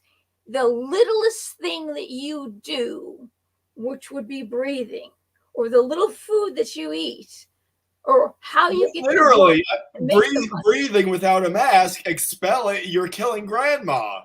Yeah. We don't want to see you breathing. We're covering your mouth. We don't even want to see you breathing. We need you this much. That's Andrew Cuomo's job. That's Gretchen Whitmer's job. That's not your job. Only they got to kill grandma. But you see, you understand that they hate us so much that they've stopped us from breathing. They don't want to hear us. They don't want to see us. They don't want to see what we look like. There's too many of us. The world is overpopulated, and we have to cut down on the population because there's too much carbon dioxide. And the meat, we're going to eat the meat, but you're going to eat the fake meat. You are creating all this death. But you're letting China, the pandas are wonderful, but you're letting China enslave children and kill Uyghur Muslims and put up a coal-fired power plant one every 5 to 6 days. And all the plastic and all the islands in those seas come out of 6 rivers in China and 2 in Africa. The 2 in Africa come from plants from China, because China's buying up land all over the world. And that's a Chinese. It's still from the Chinese plants. Yeah. I should say the CCP, not the Chinese people, but the CCP. It's us? No, I don't think so. I'm barely taking a breath. And then you start to breathe shallow. See, when a child is abused or bullied at school, they start to breathe very shallowly. They don't take a deep breath. When you take a deep breath, it's kind of like you're fully accepting life. You relax. You're in this world, and you want to live. But if you breathe shallow, okay, I'm taking too much space. I'm going to get smaller and smaller and smaller. So you stop yelling at me. So you stop bullying me. So I'm going to take smaller and smaller breaths. This is what happens to people who are abused and bullied. And so we're taking smaller and smaller breaths instead of taking in a deep breath and relaxing and actually living, feeling what it's like for a moment to live and be at peace. That's what deep breathing is. But they don't want us to even do that. So we breathe very shallow. And then we have to go to classes to learn how to breathe deeply. We have to go to classes to learn how to breathe deeply, to do the yogic breathing. So you breathe deeply. I've been alive my whole life. How come I have to go to a class to learn how to breathe? Because we're bombarded. They don't want us to breathe. We're taking up as little smaller and smaller amounts of space as we possibly can. Smaller and smaller bits of air as we possibly can. And we have to go to some kind of yoga class to learn how to breathe. See, this happened a long time ago. These yoga classes. Let's get Dr. Fauci to the yoga class. You're expelling your droplets. The droplets are coming out. It's more than with Fauci. It's more than droplets. Hundreds of millions of dogs he's killed. That they used our money to kill, to eat their brains out alive by sand fleas that are starving. How in the world can this possibly help any bit of humanity or life in general or the world or fossil, whatever, or climate change? What good is that? Remember what we learned about Nicholas Cruz? That, of course, his mother took a lot of drugs. It's just like the brain was totally warped from the mother's ODing on drugs. But they say when a child, the aunt kept calling the FBI saying that he's tortured. Since he was a child, he tortured little animals. It's a red flag. When you torture animals, that's the sign when you get older that you're going to be a serial killer. What has happened to this nation in the past couple of years? Yeah. What's the result of the mass of children committing suicide on a Zoom call? Suicide is escalating. We cannot move. We cannot breathe. We have to be locked down. That's incredible control. And this vaccine we thought were going to work, but it's not working. You're saying the vaccine doesn't work? We can still catch it and we can still give it. Why are you giving us this vaccine? Well, it's every concession is met with a set of new demands. I wanna read Peace's comment. Okay. We're going to get to all of your comments, Peace. But yeah, he says, if you refuse to wear a mask, you don't care if grandma dies. Have you objected to being surveilled a la the Patriot Act? You must be a terrorist. Every acquisition of power comes with a pretext, and forced complicity comes out of fear and stupidity. Yeah, there's always some sort of emotional blackmail to get you to accept limitations on your freedom, even though your freedoms are already limited as a peon, you know. Yeah, Three Stooges is pissed off about the dogs. I actually didn't follow that story too. I heard about it, but I didn't really dig into the story. It says he's doing to the country, he's doing to the world, and everybody's listening to him, and nobody can say anything bad about him, otherwise you get censored. He's doing to us what he did to those dogs for years and years and years. No reason. There was no reason to do that, but to get your jollies out of torturing and puppies, of all things, puppies. It's the type of when you hear something like that, it's like you ripping my soul out of my body and tearing it into pieces. You're tearing my heart to pieces. You're telling my soul who I am to pieces. How could you do this? How is this saving anybody's life or the life of the planet? How, except for sand fleas? It's this man is insane. He's insane. And then we have a man running this country, and then the one under absolutely insanity. Talk about demons. This is demons. These are the demons. And it's our fault because we breathe. People have been breathing since the dawn of time. We're still in an ice age. We'll be out of the ice age when there's no more ice caps and there's no sheet on Greenland. That is still an ice age. How did the dinosaurs do for 300 million years with no ice? They did great. They did great. Life on the planet did great. The warmer, the longer the growing season, the more food there is to feed the people. But you don't want these people because they're taking up your real estate.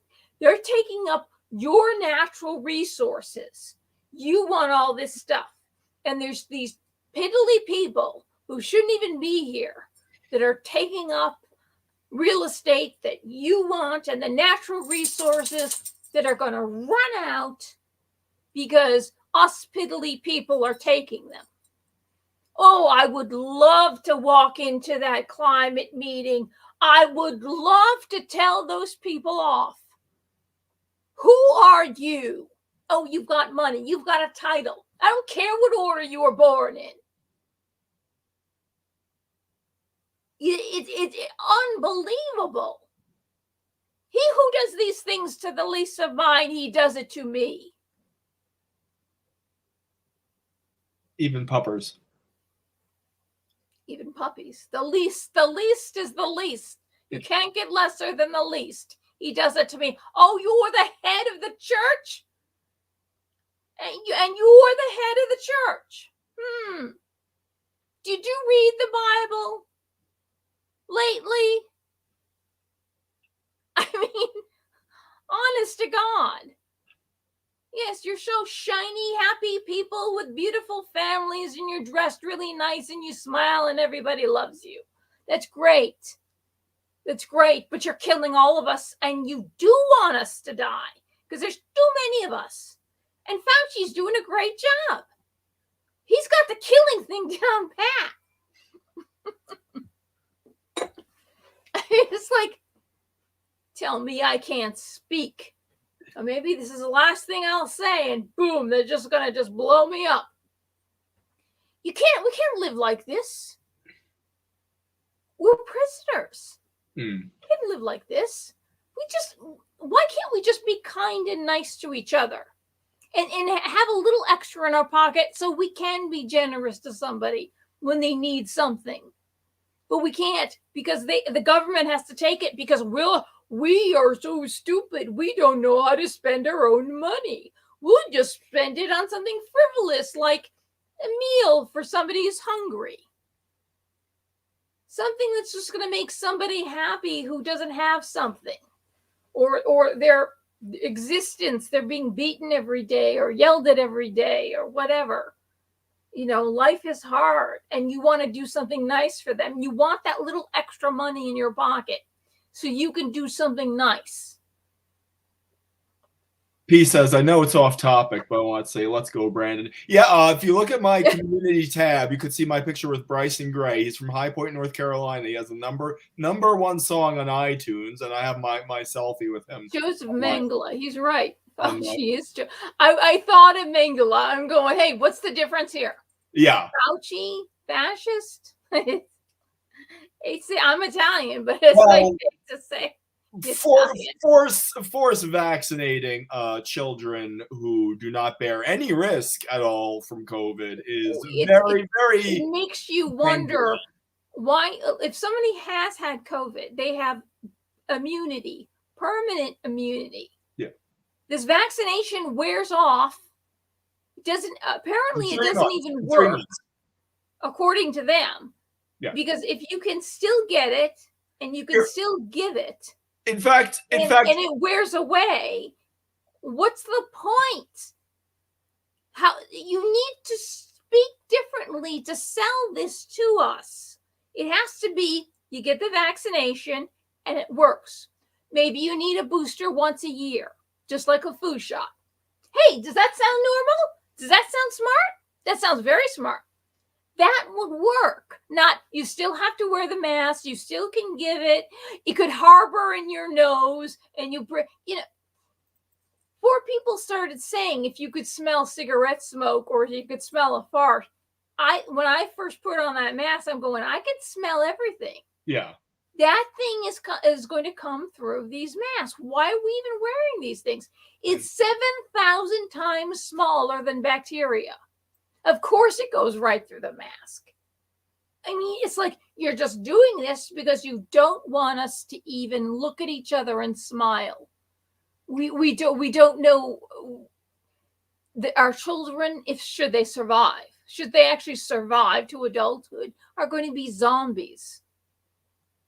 That's what we are going to be. We're going to be zombies. They don't want us to get together. They don't want us to get married. They don't want us to mate in any way, unless we can, have abortions. They don't want us to come together in any way. They need to lower the population, and this is the way to do it. You get people to off themselves. You break everyone up, and you create division, and you create war, and then you don't have to get rid of them. They exterminate themselves. They exterminate each other. You've got everybody hating each other. You thought the idea of the hippies was love and peace and no war and all that stuff. What happened to that? What happened to that? It's like the idea of, the bleeding heart liberal, that you care that your heart is bleeding because you care about the suffering of humanity. What happened to that? I want to walk into that damn summit and I will tell all of them off. I swear to God, if they shoot me, they shoot me. That's fine. But I'm going to have my peace. I'm going to say it. Then you can shoot me after I finish my speech. I understand you don't want me alive. She's not a pigeon like Greta Thunberg, who's telling them what they want to hear to give them sanction to do what they really want to do anyway. Greta Thunberg. And then she does that song. What's that song? Rick Astley song? I did not hear that. Something? Like, see, I can smile. Remember Trump said I couldn't smile? I'm smiling. Well, she's so freaking mechanical. Well, she's on the Asperger scale. I want to make them. I will tell. They don't want me there because I will make them feel guilty. I will put them all in their place, including Kate and William. They're all in on this. Including who? They're all in on this. I'm gonna have some wine. Oh. They are. They're all in on this, and you admire these people. Good freaking God. Yeah, Charles is nuts. But Charles is actually verbalizing what they're all thinking and doing. And if he only kept his mouth shut a little bit, we could have gotten away with all this. Well, You're that's all doing it. You're all for it. I couldn't believe it. I said, no, you gotta be kidding. William did not go to Africa and say that. And then 1 month later, Harry gets engaged to Meghan. See, we're not racist. I'm going to marry a girl who is part black. We don't hate Africans. We love them. See, I'm going to marry one. Is like that was like the timing of that was a little bit too on the money. I mean, and if they want to get, if they're up there saying somebody said something racist, wondered about the skin color, like, come on. Like it's like, yeah, the kid's not going to be a pasty white ginger like his father. That would be great. I mean, no, you have your answer. You have your ammunition. If you want to paint them as racist, you just say, William went to Africa and said that the world population's got to get lower, and we're going to start with Africa. That's what you say. There it is right there. And I've been saying this for 5 freaking years ever since he said it. I couldn't believe it. My head exploded. That he actually said this and nobody said, that's racist. You're white. You're going to be king. That's privilege. That's privilege. Not us. That is privilege. By the way, you were saying how everyone has their own icon. Well, I have the Crypt Keeper. That's who I am. No, I can't hear you very well. Okay, well, you say everyone has their own icon. Everyone has their own logo. Well, I'm the Crypt Keeper tonight. Oh, you're not the Crypt Keeper. Yes. You just don't know as much as I do. I mean, seriously, it's like, look, I would an Oprah interview. Sit down, Oprah, Meghan, Harry. Shut up for a second. This isn't flying because he said before you were married, one person wondered, what the children will look like, which is what like everybody wonders. My sister married an Indian Brahmin. I knew that the kid was going to look like a Brahmin. But that's my psychic ability working. But if it's no, he said it. Didn't you hear it? I thought Meghan was supposed to be really smart. I thought she was supposed to be super smart. I heard it. Frick. Hey, the voice of the people. I'm the voice of the people. I am the voice of the people. Except nobody asked me. Here's your job. Are you there? Or are you just showing me this ugly face? Should I start telling ghost stories? I'm here. But maybe you should also post the StreamYard link so that other people again. Okay. All right.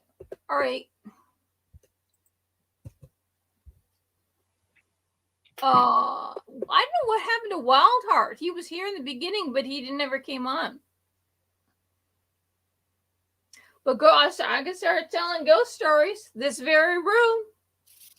This is the ghost sap in this very room, except I got rid of them. I didn't get rid of them. I sent them on their way to the light. And it worked well for them. It did. I mean, people need to know you don't need to get a book on or how to, get a spirit out of a house. I can tell you, I figured that out when I was 16 years old.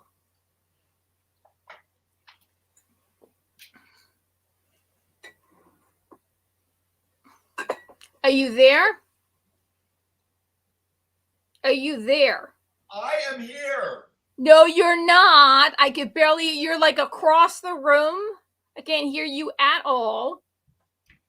I'm in Oklahoma. I got whatever you want.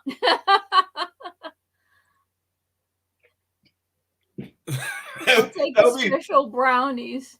That would be funny. Got them 3 Stooges. That would be funny if when I took the Crypt Keeper off and I appeared, you went, ah! I know. I want to know what's wrong with my computer here. What the hell is wrong with my computer?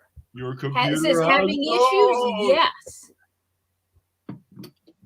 I don't know what the hell's wrong. It says that it's up to 100. Well, what is that? What is that? Speakers are at 100%, it says. That's the computer's but the 9-hour stream probably did it. It's old enough to drink for starters. Oh, crap. Chat with us. Chat. Who am I chatting with? Boxing up is this chat. I'm not going to start chatting with somebody I don't know. The computer is trying to talk to me. That's like a horny Oklahoman 69, yeah. It is my signal is so weak that if I try to try to go on YouTube and see if it plays normal on YouTube, but it's not playing normal on StreamYard, then I'll know that there's something about StreamYard, which would say, well, at least it's not the computer. But that 9-hour stream did me in, I'm telling you. By the way, so I'm having bourbon. I don't have the bottle right here, but bourbon, and I have these little Ghirardelli peppermint bark. Have that with scotch or bourbon. It's a deflate. It gets the deflating atheism seal of recommendation. The sound is fine. You're just not hearing it.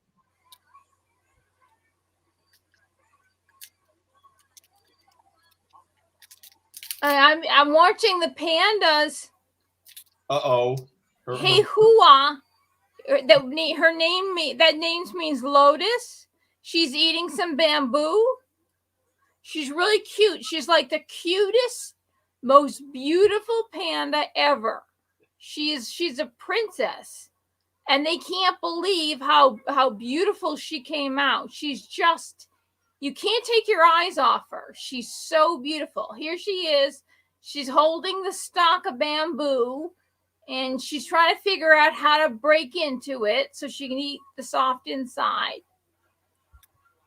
Felina's breasts are going to start ballooning right now. We've figured out that's what I think the sound is okay. I think it's StreamYard. Oh, she's so cute. I absolutely love pandas. I know you can totally mesmerize me into communism by showing me the pandas. Yes, President Xi, anything you want. Whatever you want. Adorable pandas to each according to their needs. I clicked on the notification thing. It shows you 1, 2, 3, 4, 5 notifications, and 3 of the 5 are pandas, panda channels.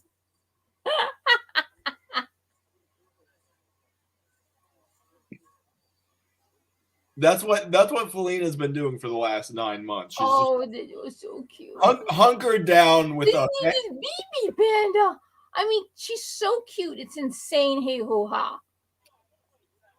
Oh, look at this. Oh, this is a baby. 2021 class baby panda Jin Xiao means something miracle. Debuted in kindergarten. This is panda kindergarten. Oh, it's so cute. Oh my god. Well, you need to have your social credit score high enough that you can be a panda nanny for your new overlords. Can you hear the Chinese people talking?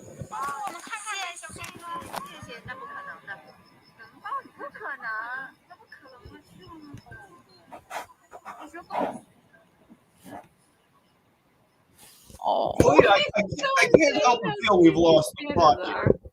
I love them. Oh my God.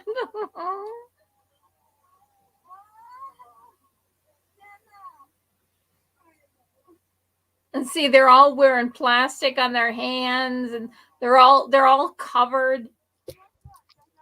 All right, let me click on Tom Jones. If I can hear Tom Jones, No. all right, then my computer must be. It's a copyrighted song. You don't want that. It's just something with No, if it's a copyrighted song, we don't want that.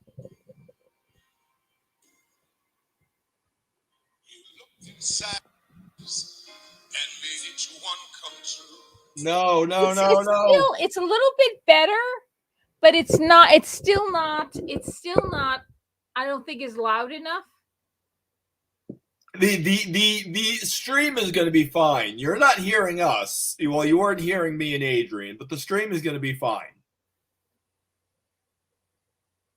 Are you hearing me? I can barely hear you. The sound, you and Adrian, I can barely hear. It's a little bit better when I listen to Tom Jones and then the Chinese people talking to the pandas. That was a little bit better, but it's still not.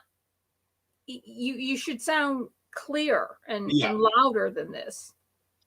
Well, that's because it's compressed audio. But I'm just going to read Peace's comments. He says, okay. In Judaism, they say it's a Shemitah year, which, as best I can understand, means it's a year in which secrets will be exposed. Maybe this will be the year this evil stops. Yes, it's been an unveiling. He goes on to say, there's another channel I follow called The Nation of Israel. That guy said the interesting thing, before the pandemic, so many people were fake. There is no more fitness. I guess that's a typo. And we know exactly who is who. Yeah. So all the little authoritarians at every level of government have revealed themselves for who they are. You have the Secretary of Education saying that parents should not be stakeholders in their own children's education. All they needed was to not be beholden to the voter anymore, and they reveal their true selves. And it's not just the president, it's not just the senators, it's not just the House of Representatives, it's at every stage of government. There are people who wanted to be tyrants, and now they've been given the green flag, and we see who they are. But I think the way I see it is the way you destroy a man, there's no easier way to destroy a man than by giving him everything he wants. If you want to kill a man, make him win the lottery. So that's what I think is happening to these people. Winning a lot. Sometimes people they'll give their money away to someone. Some people might be very generous if they win the lottery. Not necessarily me. I would probably just give everything away.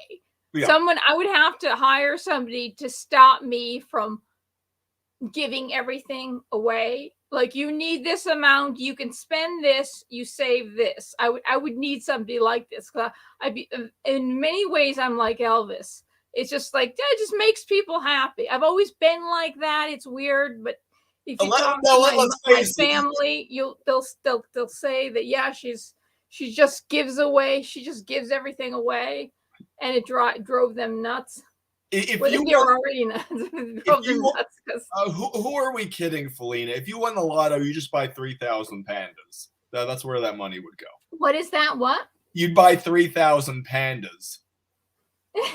No, not from communist China. You know that they own all the pandas. they will lend countries pandas, but if they have a baby at the age of 4, they go back to China. They own the pandas. It's kind of like the way they're breeding dogs now. Like, they won't let you buy the dog, but you don't own the dog. The breeder still owns the dog. You don't get, so there's no way, no matter how much money I had, I could not buy pandas, because that's the law. Nobody can have pandas but China.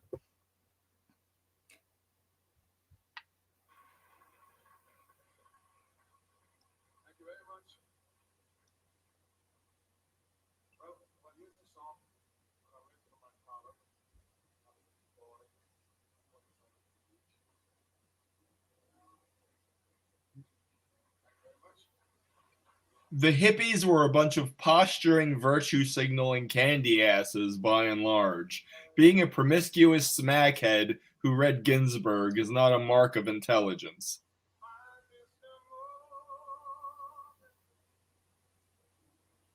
Are you listening to me or Tom Jones?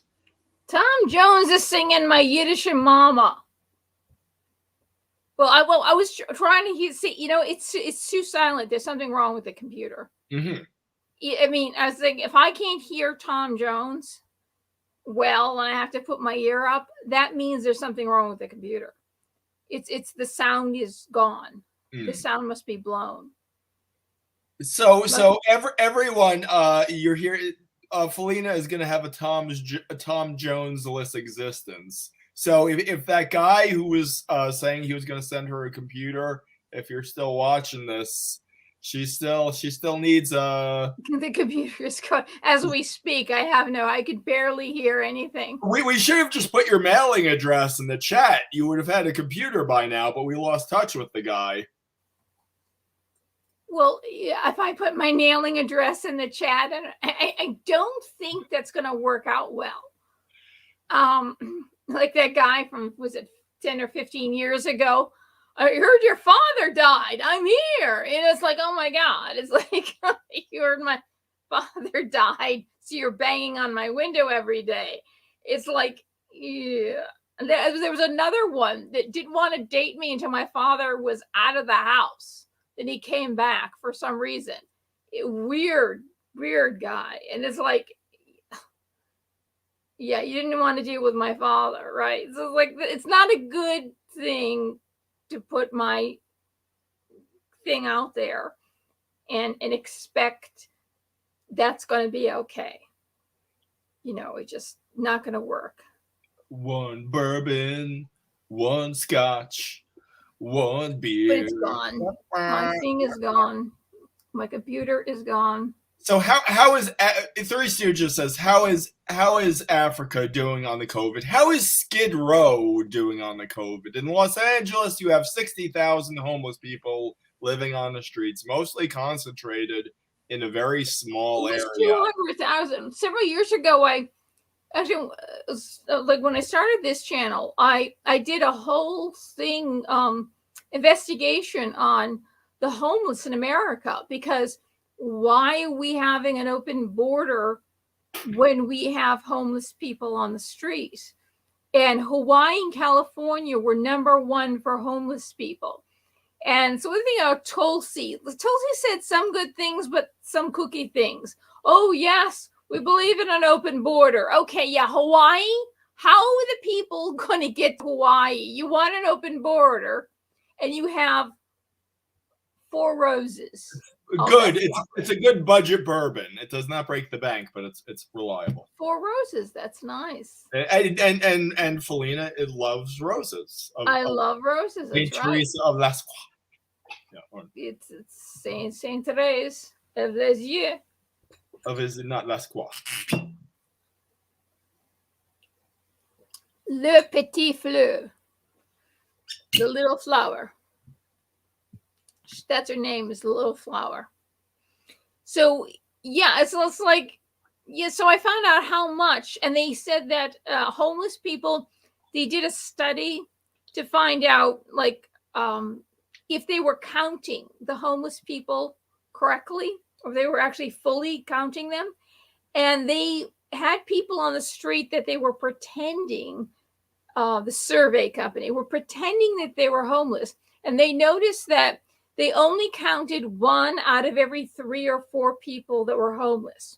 So the count that we have that are homeless people is only like, there's like quadruple that is the amount. Whatever the amount is, quadruple it is the amount of homeless that we have in our country. That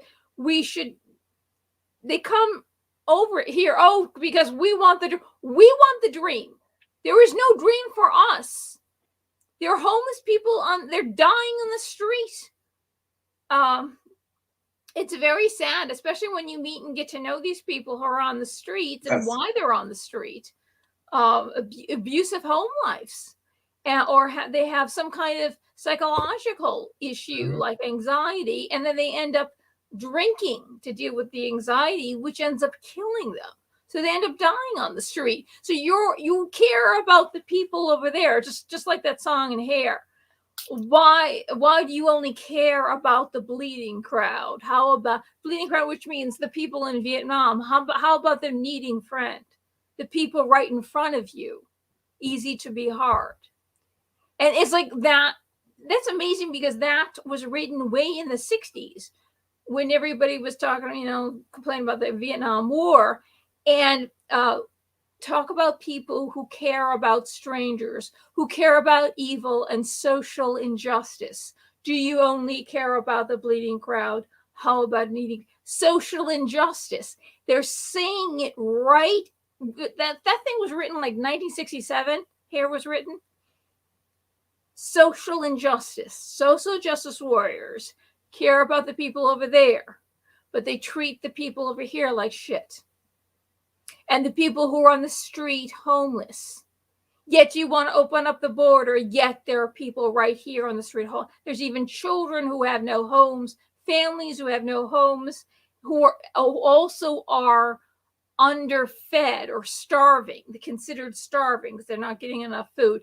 And you're opening up the borders and raising our taxes, and we will be poorer than the poor people. The people coming over the border will have more than us, and that's the way it is. And if you're a refugee, they get more. They get the living, whatever, the apartments, the houses, and the way it's furnished. It's unbelievable. A refugee gets way more than even the people coming over the border, more than we can even imagine. It's unbelievable. And refugees, the Boston Bombers, they lived here for like 15 years, something like that, on the free everything. And the mother was a kleptomaniac. She would shoplift. She was a big shoplifter. And as it turns out, the two brothers, Sarnaev and Yakov, whatever, the two of them, Chechnya. The Boston they would go every year. They would go back to Chechnya for 6 months. And they said that they came here as refugees from Chechnya. Why are you going back? They were going back to learn how to be terrorists. And we paid for everything. And it was they were involved with drug dealers. There was these Jewish drug dealers, the 4 of them. They killed them all. It's unbelievable. And then Rolling Stone puts Dzhokhar Tsarnaev, which is the younger brother, on the cover of Rolling Stone, and they said he's a tousled hair youth. His hair was kind of like a tousled hair youth. These were people who blew arms and legs off of people, who killed children, 8 years old, young children. And Rolling Stones is describing them as a tousled haired youth, making some kind of hero of the people in some way. Well, it was like a Tiger Beat cover or something. It was like a teenage teen star, whatever. Yeah. Teen and they want to they're trying to get the death penalty put back in because he got off. They didn't give him the death penalty.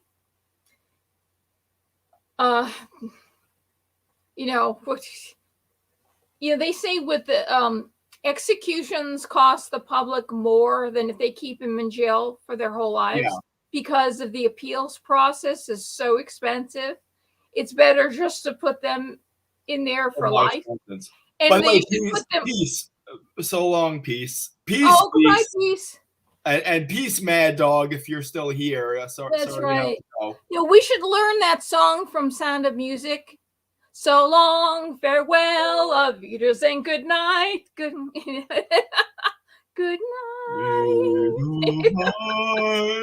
Often.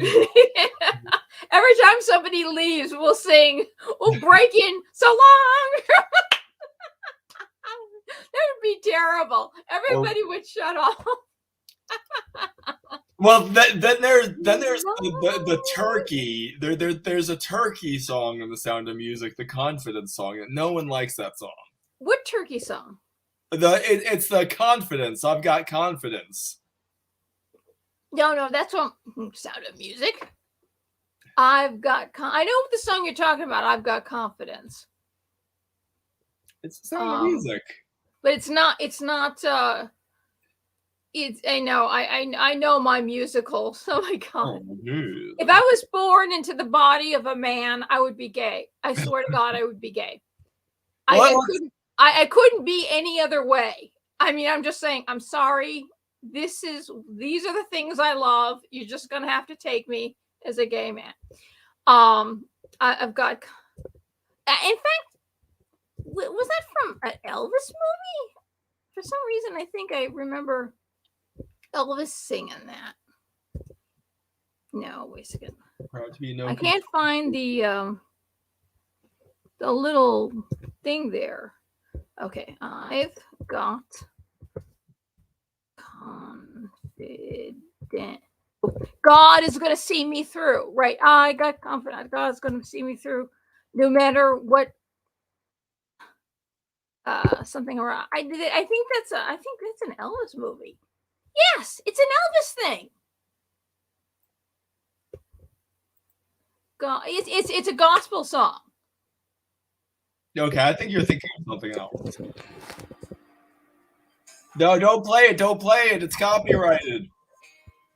Don't play it. Nobody can hear it anyway. It's like the sound. The thing is so soft, nobody can hear it. But it's a gospel song.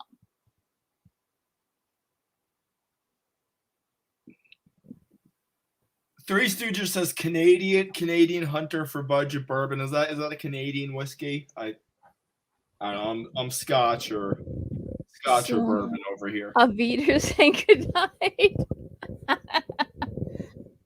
That's right. I can't believe I don't know what's going wrong here, man. Hey, man.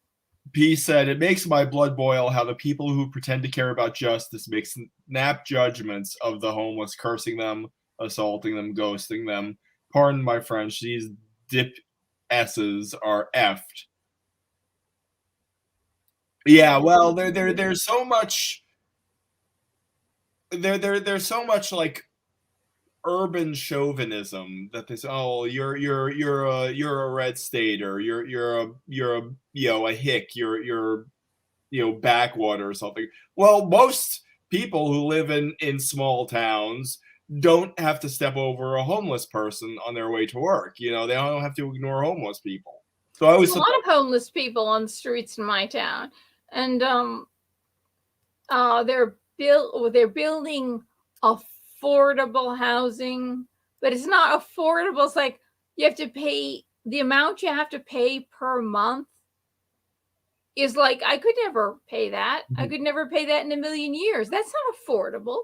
Like, what are you talking about affordable? It's they have experimented in New York. They have experimented with housing for the homeless. And it comes with, they help you to get off of drugs. You have to agree to get off of which is the deal breaker for many of them. Which is, but you do get, but they help you. You get the psychologist, you get everything that you need. And they said that it didn't cost that much. It's what they're claiming it should cost. It really is actually cheaper to do this, to build them, give them this housing and food is actually cheaper than the way we've got it set up now, is actually taking more out of the system. And this is more effective, and they've got a place to live, and they help them get off of drugs. But it's far cheaper than people can imagine. Like there's just like that's an excuse to say, oh, this is going to be too expensive. It isn't. It actually isn't. I like I said, I did a whole study on this. And just find out all the details on all the, obviously nobody wanted to watch the whole video to know all the details on this, but this is very important because all these people coming over the border, and we've got homeless here. There's 200,000 people on the streets of Los Angeles homeless, and it keeps growing because the cost of living is so high. Yeah. People just cannot afford it. They're doing this to themselves, but you're going to find higher homeless in and there's another reason. In Hawaii, there's the homeless. It's California, Hawaii are the tops in homeless. And what happened was during the Obama administration, they agreed to up the real estate, which made all these people who lived, whatever they did for a living, was they weren't doctors or anything. Maybe they were performers or they cooked food or something like that. They made it so the cost of living skyrocketed that Hawaiians that were born and bred in Hawaii could no longer afford to live in Hawaii and were homeless. And that was done under Obama. Is this largely a native population? Native Hawaiians? Hawaii, unlike the whole thing about Obama growing up in Hawaii and being mixed race. Basically, in Hawaii, if you grow up in Hawaii, because of the high population of Polynesians and Samoans that live there, it's essentially, there's no race. There's no racism there, because you've got a population that's predominantly actually not white and people of mixed race. Anyway, so that's really where he grew up. He kind of like didn't really have the experience, let's say somebody who was African American grew up in a different part of this country. In Chicago, Hawaii is like the best place to grow up in. But what happened was Obama and Zuckerberg and a lot of these people who have a lot of money, the people who want to lower the population of the world. So there's less of us. So there's more real estate and more natural resources. Well, he and the governor of Hawaii raised the price of real estate sky high, which opened up real estate for all these wealthy people to go and move there. Because you had the native population were supposed to be not racist, who were supposed to care about native people and indigenous people, were on the street now. So they could have in fact, Zuckerberg was suing every one of the islands. I forget the name of the island. He was suing every single person on that island so they would get off, so he could own the whole island. He didn't have to just wall around his own house and own property. He could own the whole island. Isn't that the heart and soul this man has, Zuckerberg? I mean, it's when you look at it down to the detail, and I did an intensive study, but nobody wanted to see the video. I did an intensive study. I was looking glamorous, by the way, and about all this stuff. And it's like, look at these people. Look at these social justice hypocrites who, white people are the ones that are, you've done this to the native population of Hawaii so you can have the real estate. It's nobody calls them out, because if it did, you're racist. No. I care about those people who are of mixed race or a different race than one. Anybody who's on the street. It bothers me if anybody who's on the street. Everybody suffers. See, they don't understand that. Everybody suffers. They have no idea. They don't know. They just do not. I don't know. In their heads, they just think You only suffer if you have a certain skin color and you belong to a certain party. Because if you have a certain skin color and you belong to the wrong party, you're a white supremacist. It doesn't matter how much melanin you have or where your parents came from or that you were descended from slaves. You're a white supremacist. And if you're black and you belong to the wrong party, you're just as blameless.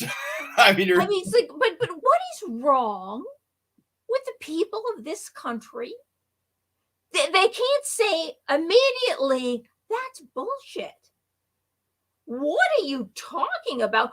Abraham Lincoln, he freed the slaves. He emancipated the slaves. The statues that you tore down, the freed slaves actually designed that and paid for it. And you tore it down. You tore down Frederick Douglass's statue. He's a man who freed himself and worked with Abraham Lincoln to free the rest of the slaves. And you tore his statue down?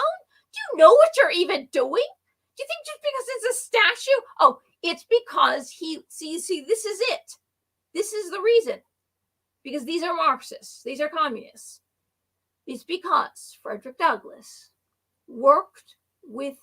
wanted to work with the American president, wanted to work in the system of the American system of freedom and equality and all that stuff.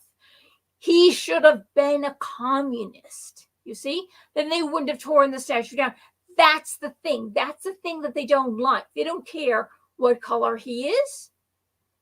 That's why what they did to Larry Elder wasn't a shock to me.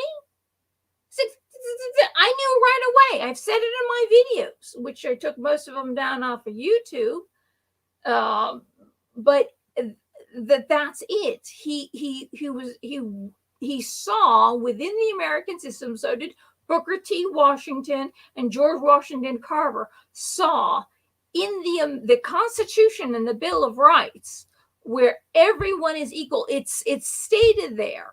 And Jefferson said, slavery has no place in this country, in the Constitution and the Bill of Rights as it's written. It has no place and must end now.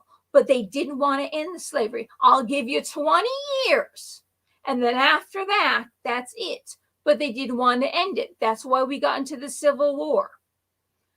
It has no place. But no, it's because Frederick Douglass and all these people who are technically not white, neither was he Lincoln, because they were Americans and they were the capitalism or American and the Constitution. That's all bad. That's all bad. They had to be all communists. But the genius of the Communist Party hadn't, we hadn't gotten there yet. To realize how perfect Marxism and communism was and how many people it freed from their lives by killing millions, like over 100 million. It freed them. You see, that's the genius of communism. It starved. See, people don't realize, no, it isn't 100% healthcare system. They starved the disabled. They starved the elderly. They starved the sickly because you couldn't wait in the bread lines, because they don't. The first thing they did was that they killed the disabled. So did the Nazis. That's what Stalin did. That's what the Nazis did. But they're all socialists. National Socialist Workers' Party, Nazi. USSR, United Soviet Socialist Republic. Socialist means communist. Same thing. It's all the goddamn same thing. Nazi, fascist, communist, socialist is all the same thing. And they don't get it. They don't get it. My God. No, that's the healthcare system. That's why the healthcare system works. They cull the population to get the strongest and the youngest that survive.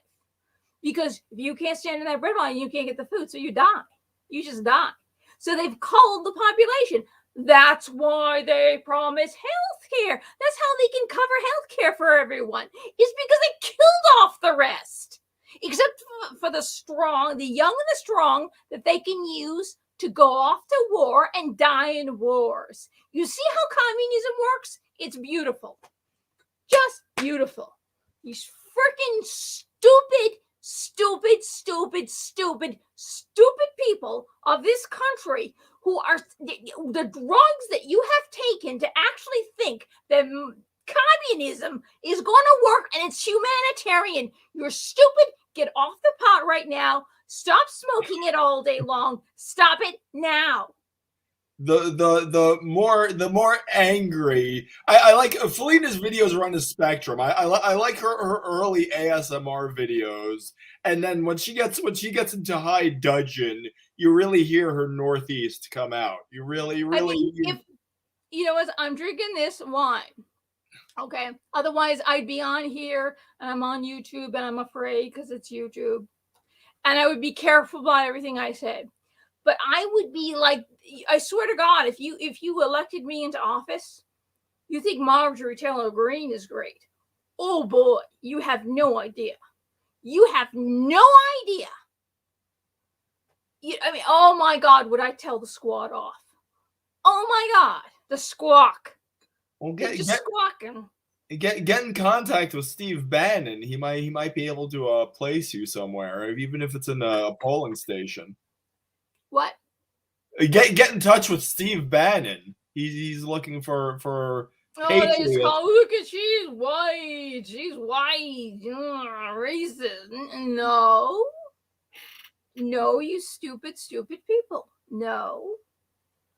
I mean, it's like they didn't even know what the Southern Italians suffered. They didn't even know that they were black in this country. The Northern Italians made them black. They don't know they were considered black in the South. They don't know that they were also lynched. And they couldn't drink out of the same soda fountain or water fountains as the white people. They were black because the Northern Italians sold them out. After they committed genocide.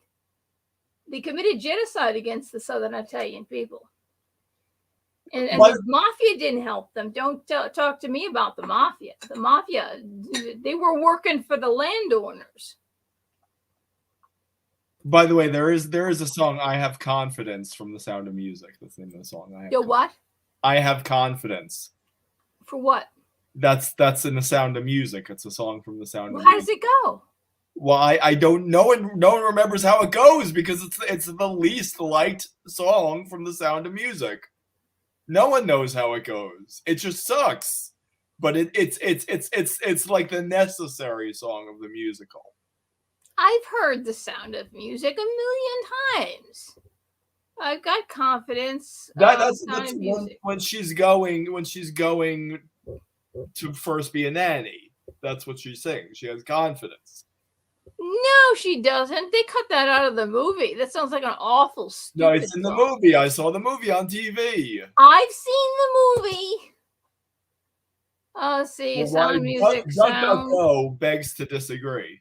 Of music. That sounds like a stupid song. It is a stupid. It has no melody. It's not catchy. It's not memorable at all. But it's in there. I knew it. I think they cut that out of the movie.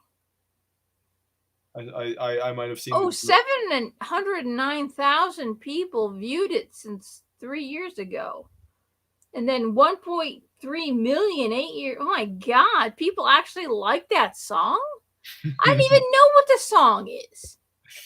I've seen The Sound of Music like 3 million times. There's like, and I don't remember it. Look, if I don't remember it and I've seen it 3 million times, then it doesn't exist. Okay. Exactly. Sorry. Oh my God. Rogers and Hammerstein, you made a big mistake with that one. They laid an egg with that one. Yeah. Hey guys, if you want to make money, you need to listen to me. Want to get famous? Want to win Oscars? Tonys? You listen to me. Sorry, they didn't. You know, they just died failures, both of them. It's a sad Felina-less existence. I don't remember that song. Well, like it might have been lopped. It might have been left on the cutting room. Well, not it could be. It could be maybe just left. It was on the stage. I never saw it on the stage. I saw The King and I, though.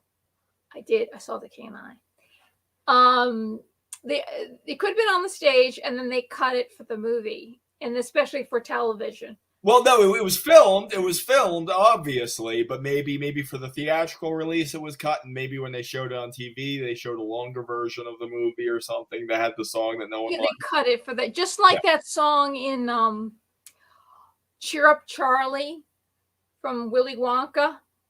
You know, Charlie's mother sings it as she's walking down the Cheer Up Charlie, da da da da. Remember that smile you used to know. It's an awful song. Everybody hates that song. And then the song that the girl, Jessica, who becomes Mrs. Santa Claus, she sings into the fountain. That song they always cut. What?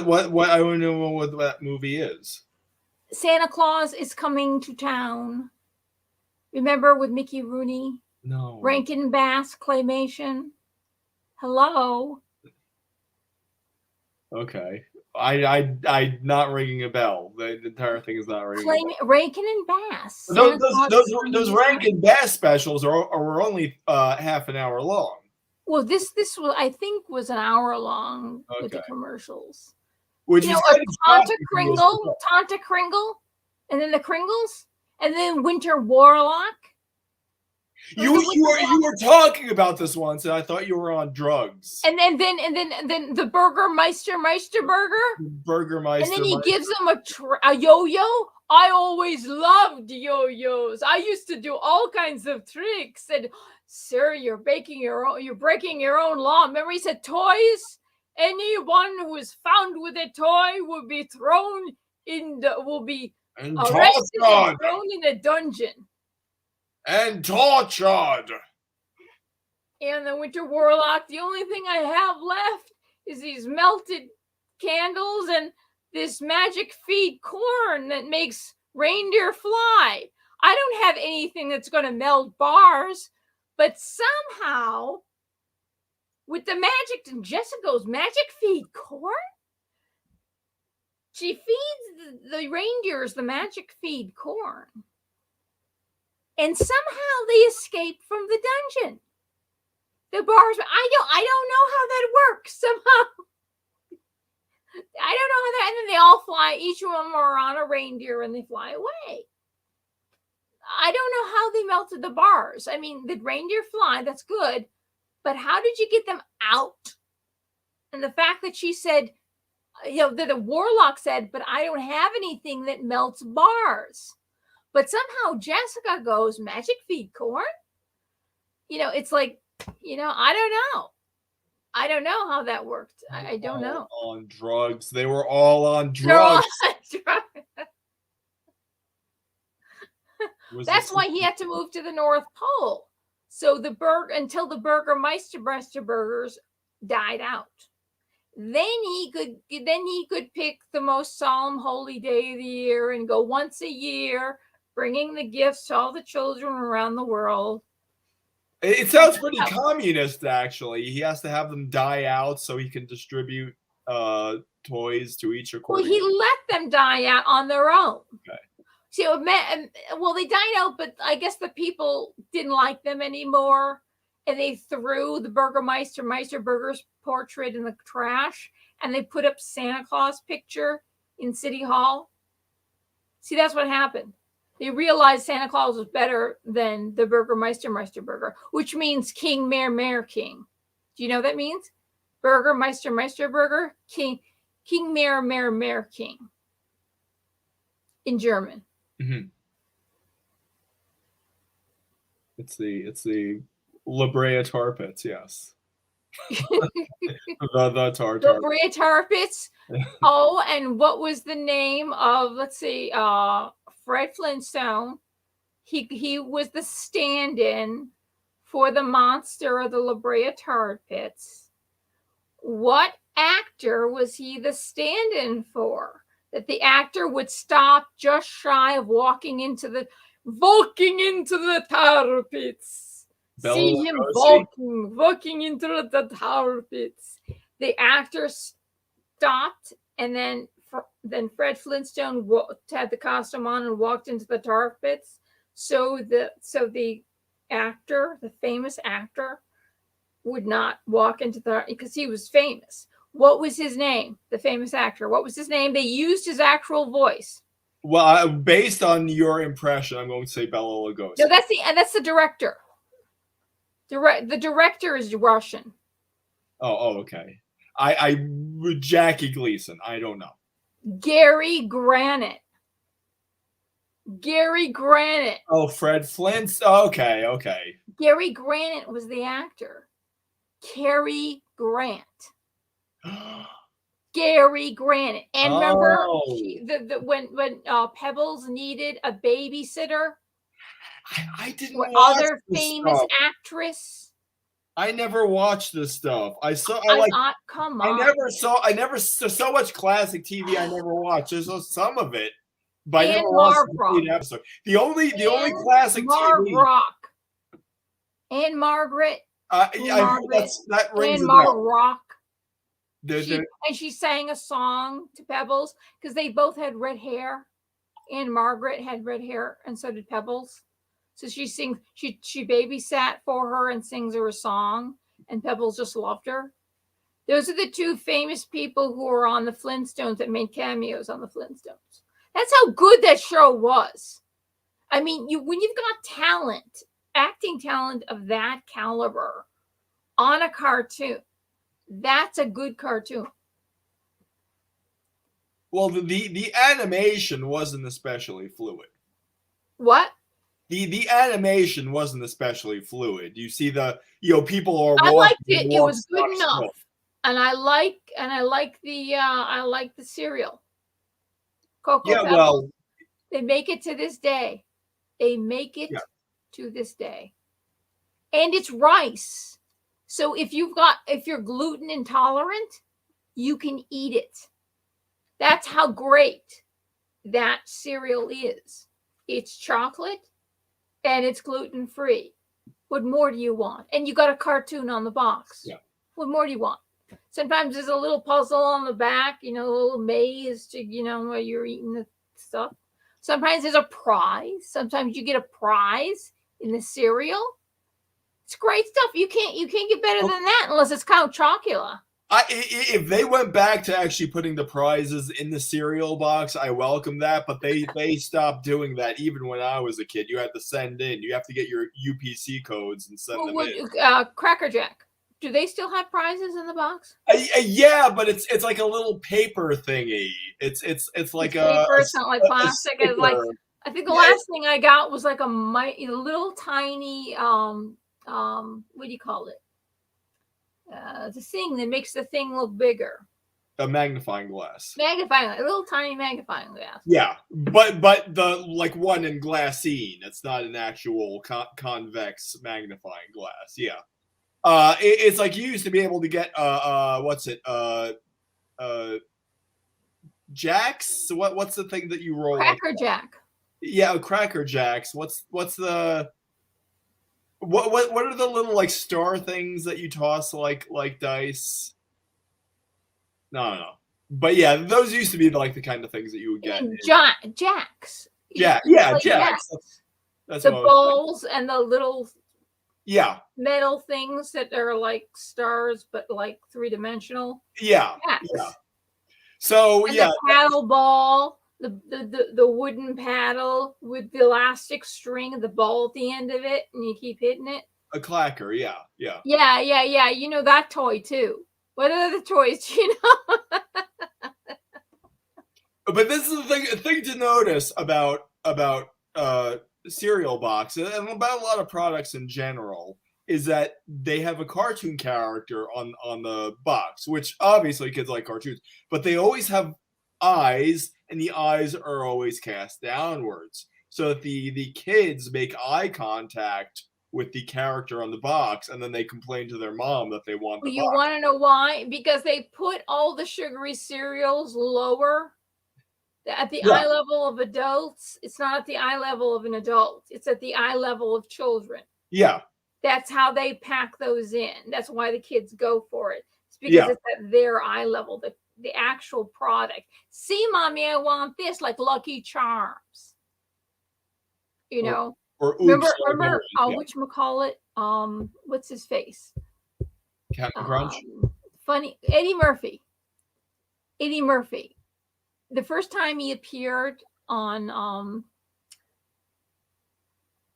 Johnny Carson, he came out and he was like, I think he was 18 or 17. He was like a professional. He had already perfected this before even like Saturday Night Live.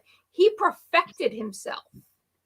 And he said that each one of his members of his family, like his sister, she's a prostitute, so we call her Trix. And my brother is gay, so we call him Lucky Charms. And then my grandfather, we call him Shredded Wheat. It's like he had a name for every single member of the family. But that's Eddie Murphy. It's like it's on YouTube, and it's like you would totally like it's he's so smooth. He's so good. He's so smooth. Like he's like, it's just amazing. His delivery, everything about it was just like wow. And he hadn't even become the star that he was yet. The star that we know him today as. Hey, Black Samurai. Good to see you. We have the StreamYard link in the comments if you want to join us.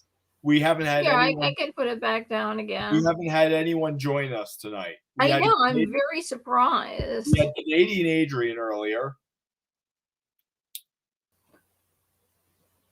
And quite frankly, Felina seems to like Canadian Adrian better than she likes me. I've known him longer. I've known him for years. We're both Reiki people. I met him at a Reiki retreat. He was trying to pick up all the girls. He was a guy at the he could pick up everybody there. I could see like JP Sears doing like the guy who tries to pick up chicks in a Reiki meeting. Yeah. Remember he does I think it was JP Sears who was the inappropriate yoga guy, but that was like a long time ago before he went into political content.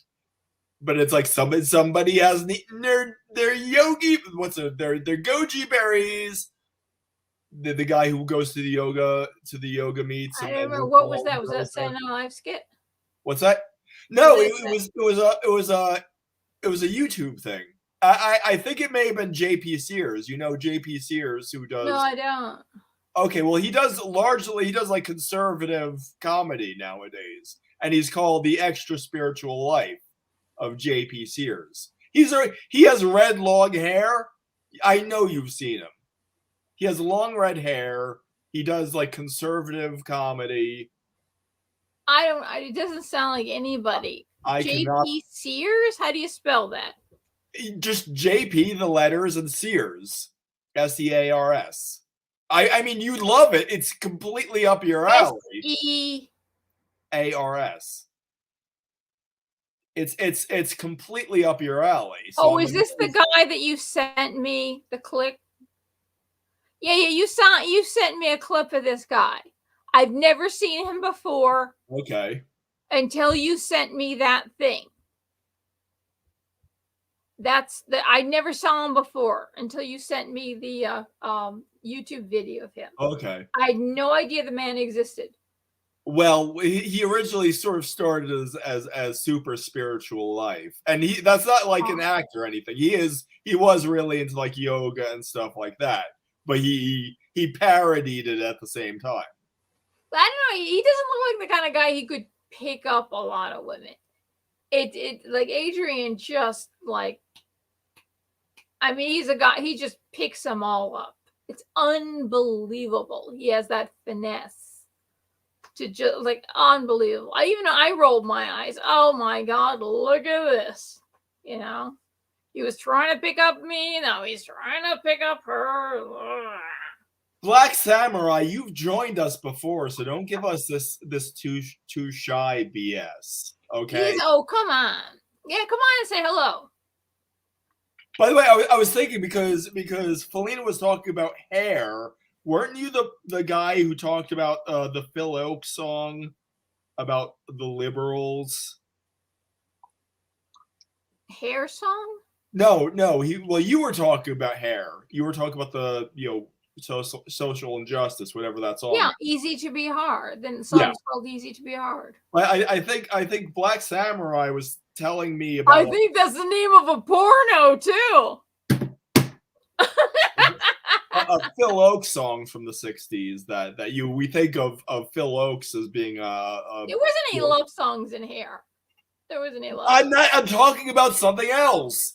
What? I can barely hear you. Remember? We think of Phil Oaks as being hippy dippy, probably leftist, but he was criticizing liberals in this song. Who was the hippy dippy? Phil Oaks. Who's Phil Oaks? Oh my God. Did you really Phil the Oaks? I don't know who Phil Oaks is. The line has gotten to you, woman. I know musicals. I was like, my parents were into that stuff. And then, of course, I went to singing class, and then the teachers are into the musicals, See, the operas and the musicals. You get to know all that stuff.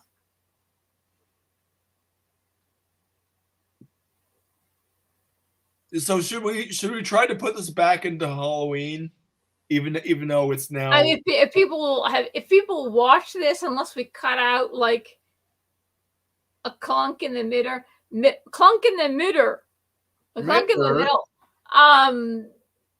don't know what kind of. Do you want me to tell some kind of ghost story? Yeah. Felina, your stories are the best. You're so attractive. I just can't tell you how attractive you really are. I see inside of you now. I see what you look like, and you are so attractive. The Felina and the Flaming Atheism live streams are so popular. People are just dying to get in the chat. Yeah, you're like totally the best. Totally. You need some like heavy cream, like Pond's cold cream or something. You look a little dry there. Need some toothpaste? Colgate, Crest. What was the one that the girls used to it was red. What was a red toothpaste? And it like had breath freshener. It was red toothpaste. Colgate is red. No, not Colgate, not Crest. It was the third one. It was another one. It was for some reason I'm thinking Noxzema. It's not Noxzema because that's a thing you wash your face with, or you. But some women would put it on as cream. No. It was a red gel. Oh yeah, those like what? It was like the white with a red, with a little red streak in it. What was it called?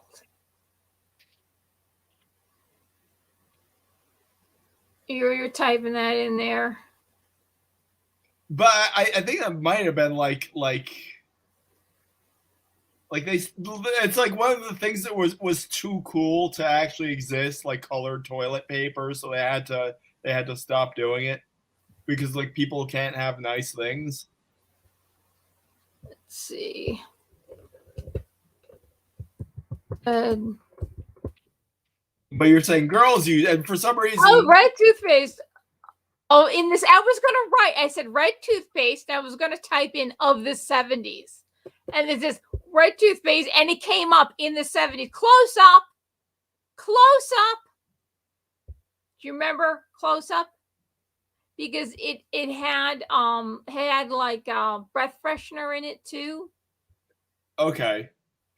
Well, they probably stopped making it when they found out gay people like mouth. I don't know when, or something. 80s or I don't know when they started making it. It's like there were a bunch of girls of the time that they thought by using their drinking their Crystal Light and using their close up toothpaste and then using sugar substitutes, that was all just going to be they're all just going to be modeled. They're all dead now. They're all dead because it gave them cancer. Sweet and low, and yeah. Saccharin and what's the name of that douche? Oh my God. Well, there was Summer's Eve and there was another one. Depends.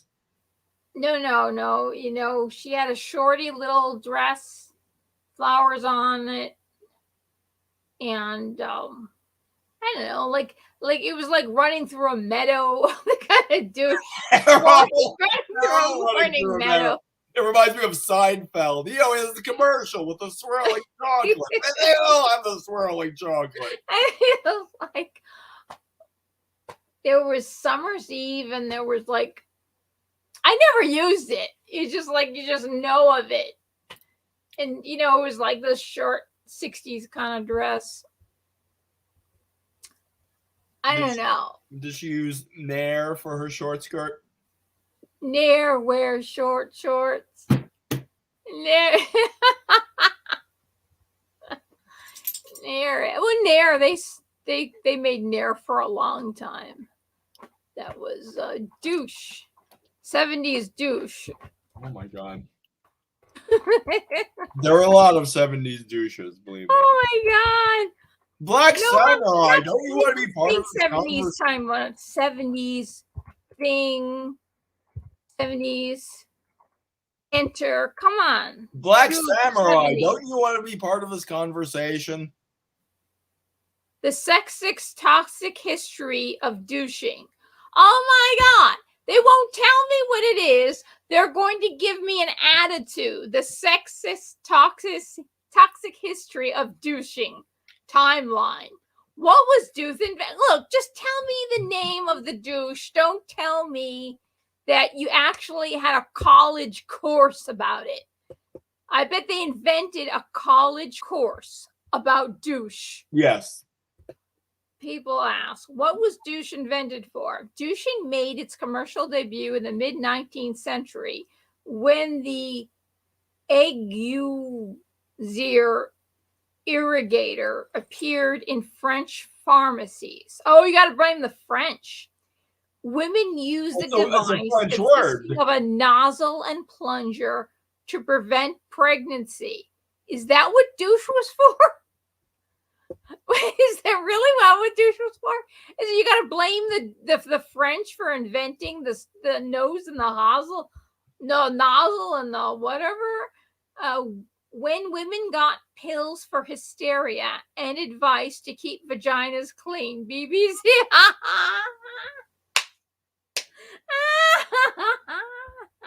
You know what the pills for hysteria is? I'll tell you what the pill for hysteria is right here. I got it right here. The link is there, people. The link is there. Just get your 2 for $10. 2 bottles for $10. That's all you need in life, really. You don't need douche. You don't need anything. You just need 2 for $10 wine. What's the point? What's the point of douching? Let's find out what the point of douching. Motives for douching are many: to cleanse the vagina after menses or before or after sexual intercourse, to prevent or ameliorate an odor, to prevent or treat vaginal symptoms such as itching and vaginal. I like and less commonly vaginal rather than vaginal. To prevent pregnancy or sexually transmitted diseases. I had no idea I don't that douching could possibly prevent pregnancy or sexually transmitted disease. I'm sorry, but my thinking my brain doesn't work like that. I know a douche I could never imagine a douche would prevent a sexually transmitted disease or pregnancy.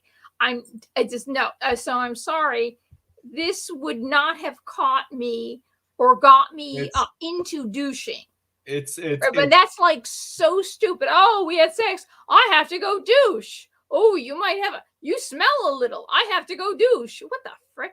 Why was Lysol? Why is douching right? Lysol is right after search for what is the point of douching right underneath it. Why was Lysol originally used for? Oh my freaking God. Lysol brand disinfectant was first invented in Germany in the late 19th century, originally used as a way to help with the cholera epidemic, after which it was also used to attempt to prevent the Spanish influenza pandemic of 1918. Oh my God, we've come full circle through the pandemic. Thank you. All right. Where is Dr. Fauci? Full circle. This is amazing. This is just Lysol. Look, Fauci. Oh yeah, he'll have the dogs drink Lysol. You have to drink Drano. You have to apply the douche oh my God! Why was Lysol what was Lysol originally used for? And the question underneath is, did Lysol prevent pregnancy? I gotta see this. According to historian, Andrea Tone, feminine hygiene was a euphemism. Birth control was illegal in the U.S. until 1965 for married couples and 1972 for single couples. These Lysol ads are actually for contraception. The campaign made Lysol the best-selling method of contraception during the Great Depression. Oh my freaking God. My God. Lysol's vintage ads subtly pushed women to use disinfectant as, oh my God, was Lysol used for douching? Did Lysol, oh my God, this is like, oh my God, this is so funny. I didn't get the answer to my question. It's like morning, it was like morning something or other. The douche, I don't know. Summer's Eve. The answer Summer's to Eve. Douche. Summer's Eve. No, I said Summer's Eve. Okay. There's another one. There was another one, like morning something or other. Morning. That's a George and then look at this. Was Lysol used for douching? Was Lysol ever used as a feminine hygiene product? Is douching with water okay? Who invented Clorox? This is good. Oh my God, this is so funny. Oh my God, don't tell me that women use Clorox to douche or to prevent pregnancy or to kill the odor. Oh my God, please don't say that it says that. Don't tell me these women were that stupid. I mean, how did Lysol get its name? When were Clorox wipes invented? When were Clorox wipes invented? Like 2 years ago? I mean, come on, where have you been? Is Lysol a spermicide? Is Lysol toxic? Well, Images for douches in the 70s. The douching stuff is still coming up. Oh my God. Gentle Spring. There's one called Gentle Spring.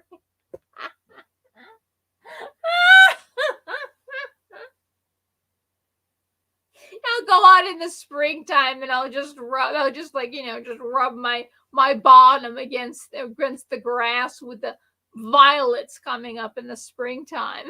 Give it that nice green fresh grass violet scent. Summer's Eve disposable douche 1970 commercial. Massengill. It must Massengill. Am I thinking of Massengill? Who the heck would remember a name like Massengill? Disposable douche commercial. Oh my God. Oh my God.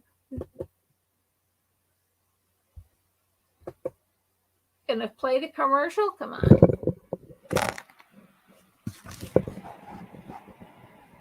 No more vinegar for me.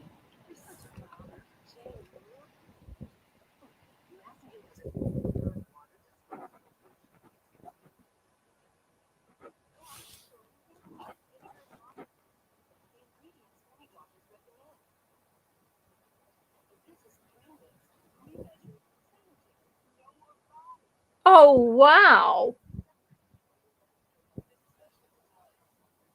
You've got to see this.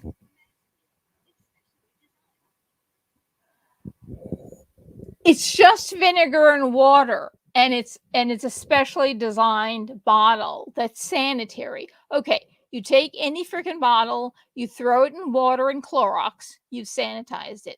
Then you take some vinegar and water and you fill it in your little bottle and you squish it, you just spray it up there. I mean, oh my God, that is so funny. But my there's no sound coming out here. So if you want to see the douche commercial, there you go. There's the douche commercial. It'll make you a man. Watch it. It's hysterical. It's absolutely hysterical. Watch the douche commercial. Is it an ad for Terry McAuliffe? What? It's a douche commercial. It's a political ad for Terry McAuliffe. Oh, maybe. Yeah. Douche. But look, the hair with the flips, with the 70s flips hair. It's so corny. Me. Such a bother. Oh my God. Look, Massengill has a new vinegar and water disposable douche. It's convenient. No artificial anything, just vinegar and water. The ingredients many doctors recommend, but this is pre-mixed. They're way too close. Sanitary. It looks lesbianic. Look how cleverly it's designed. They're so excited about a vinegar and water too. The vinegar and water disposable from Massengill. It's specially designed. It's specially designed. That's the big selling point. I know it took a genius to figure that one out, huh? That's like the pink tax. That's when they say the pink tax. It's like, yeah, you could buy vinegar and water. It's like so bad. These two women are so excited about this vinegar and water, and it's sanitary. See, this is what we get excited about. We get so excited about sanitary douches. Oh my God! They were really bonding. Okay. So what's the thing? Oh geez, do you know, like in movies, they say if there's a scene where two women have a conversation that's not about a man, the Bechdel test. The Bechdel test. It's it's a movie. A movie passes the Bechdel test if two women have a conversation together that's not about a man. And so that douche ad actually passes the Bechdel test. Dementia? Are you saying dementia? Bechdel, Betchel. Bechdel. I can still barely hear. Oh, Bechdel. I never heard of Bechdel. Bedchel. Yeah, it's sort of oh my God. They are so excited about this. So we went from Halloween to douche. I'm fine. Lysol, I had no idea that Lysol was. Oh my God. I mean, that's so stupid because you kill off, there's good bacteria and bad bacteria in there, right? And you have to have a surplus of good bacteria to keep things balanced because that gets rid of the bad bacteria. It's like you don't douche. It's just dumb to douche. Douching is dumb. The whole idea, because you're throwing off your bacteria. There's other natural ways, and there's actual other ways that are natural that take care of all that stuff for you. I'm not a doctor, obviously, but the official Wicked Felina position is that douching is dumb. It's they'll say, oh, well, like homeopathic way. It's like you just douches Lysol because that would kill off all the bacteria. You would have no good bacteria. And what would happen is that not only would yeast grow, but a whole host of other bacteria would grow. Your vagina would be like your vagina sucked a lemon. You would just drinking straight lemon juice all day. That's what would happen to your vagina if you got rid of all the good bacteria. So it's like, I do not recommend Lysol or Clorox. It even listed Clorox. Oh, good Lord. Oh, my God. Anything about natural kind of, no, bad. Bad. I mean, there's one thing that is homeopathic. I'm sure you can find it anywhere on the web. But if I say it, I'll probably, but it actually works and it's homeopathic and doesn't kill off the good bacteria. You have to sacrifice a chicken, though. You know, it's just like, you know, but she can't, I can't see it. I was like, oh my God. That's why they don't even recommend you using soap. Not the soap that's soap, but the soap that's like non-soap they recommend for your hair. Because the other stuff strips everything, even out of your hair. A non-soap soap. Without the sulfates, sodium lauryl sulfates, without that stuff in it, you're not supposed to use it on your hair either. It's because it strips everything. Hello, my true God, Yah. She is your master. If you want to join us, the StreamYard link is here. We're not very popular, apparently. No one wants to join us. Oh, is it? You could say to wage spiritual warfare offensively against all of you devils and you. I hope So I think they mean us. I was hoping not. Well, I mean, we talk very well about God here on this channel. That's for sure. I mean, I don't think my true God Yahweh, I know. Yahweh Ashi it sounds Japanese.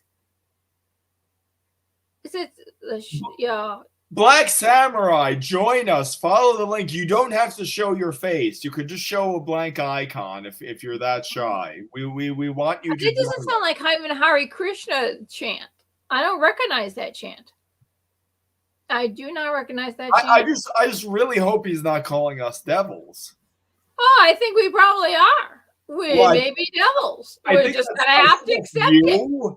I think that's you. Okay, you were talking about like new agey kind of stuff. So that's all on Felina. Okay, that's not. I'm not talking about anything new agey. I was talking about douches and Lysol and Clorox. I'm talking about 2 hours prior. That wasn't new agey at all. That wasn't new agey at all. I connected everything to the Bible. Nothing. That's the thing. Everything goes back to the Bible, and nothing. You know, it's just for you. You can't. You can't. You'll never find that on me. I'm too good. I'm too good for you. Too smart. You know what I mean? You're not going to catch me down that road because, you know, it's just a little bit more up there.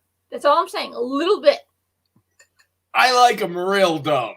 You're the ones that use Lysol and Clorox. Yes, the ones that douche with Lysol. I was douching with Lysol. But the truth is, if your pH balance is off, like say you do put a lemon up there, that can also, you know, prevent something. I'm not even going to say that. Ooh, she recommended that. Actually, it's not kidding. I've even talked to the women up at the clinic about that one. Say, oh, you know what? That would work. They said that would work. Oh yeah. Oh. Please join us, Mad Dog. Please join us. The link is there. We're talking about douches. Or maybe I'm not talking about douches now. I'm talking about lemons. Okay. Yanni, yes. Gwyneth Paltrow would be very proud. You could insert Gwyneth Paltrow. I don't read up on her. Her Yanni egg. It's like a leg's egg, and then you put it in your hoo-ha. Oh, you mean for your period? Your menstrual? No, it's not for anything like that. It's to focus your yonic energy or something. Huh? I see. I'm confused. It's Gwyneth Paltrow. She's not practicing Judaism anymore? She was practicing Judaism. She's half Jewish. Well, I don't know. Can Jews not focus their yonic energy? She's worshiping Yanni, the guy with the flute or the slide. Yeah, exactly. The new age musician, and not the master of the pan flute. That's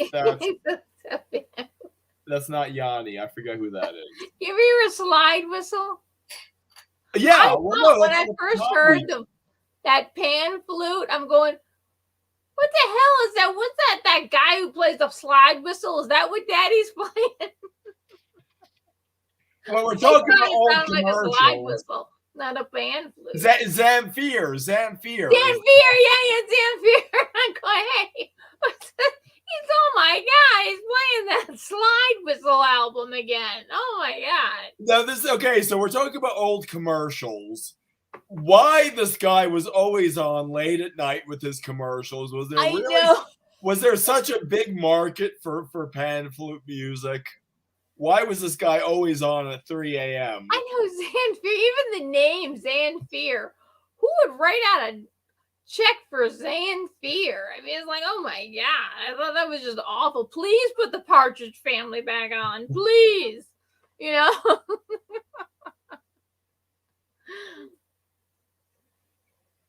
Well, okay, so I think what Zamfir was famous for was for having an especially large pan flute. He had like a 3-octave range. Oh, so the ladies would form a line outside of his dressing room, is what you're saying. He had an extra large size pan. Extra large. Yes, with an extra large range. The god with the horn god with the pan, you know, pansexual. That's what the whole sex thing, the horn god thing. Look, we got some Mad Dog here. Mad Dog is coming on. Oh, great! Tell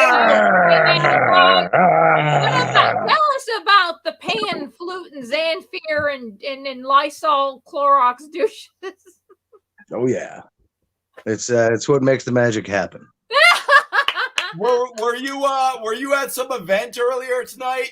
Were you trick or treating? I had to go pick up a buddy from the pub. Had a couple of shots, and then got him home, and now here I am. Okay, well, I have some bourbon. Tell us, regale us. Oh, it was just one of the standard. Buddy, can you come get me? I'm on my lip. Could you please?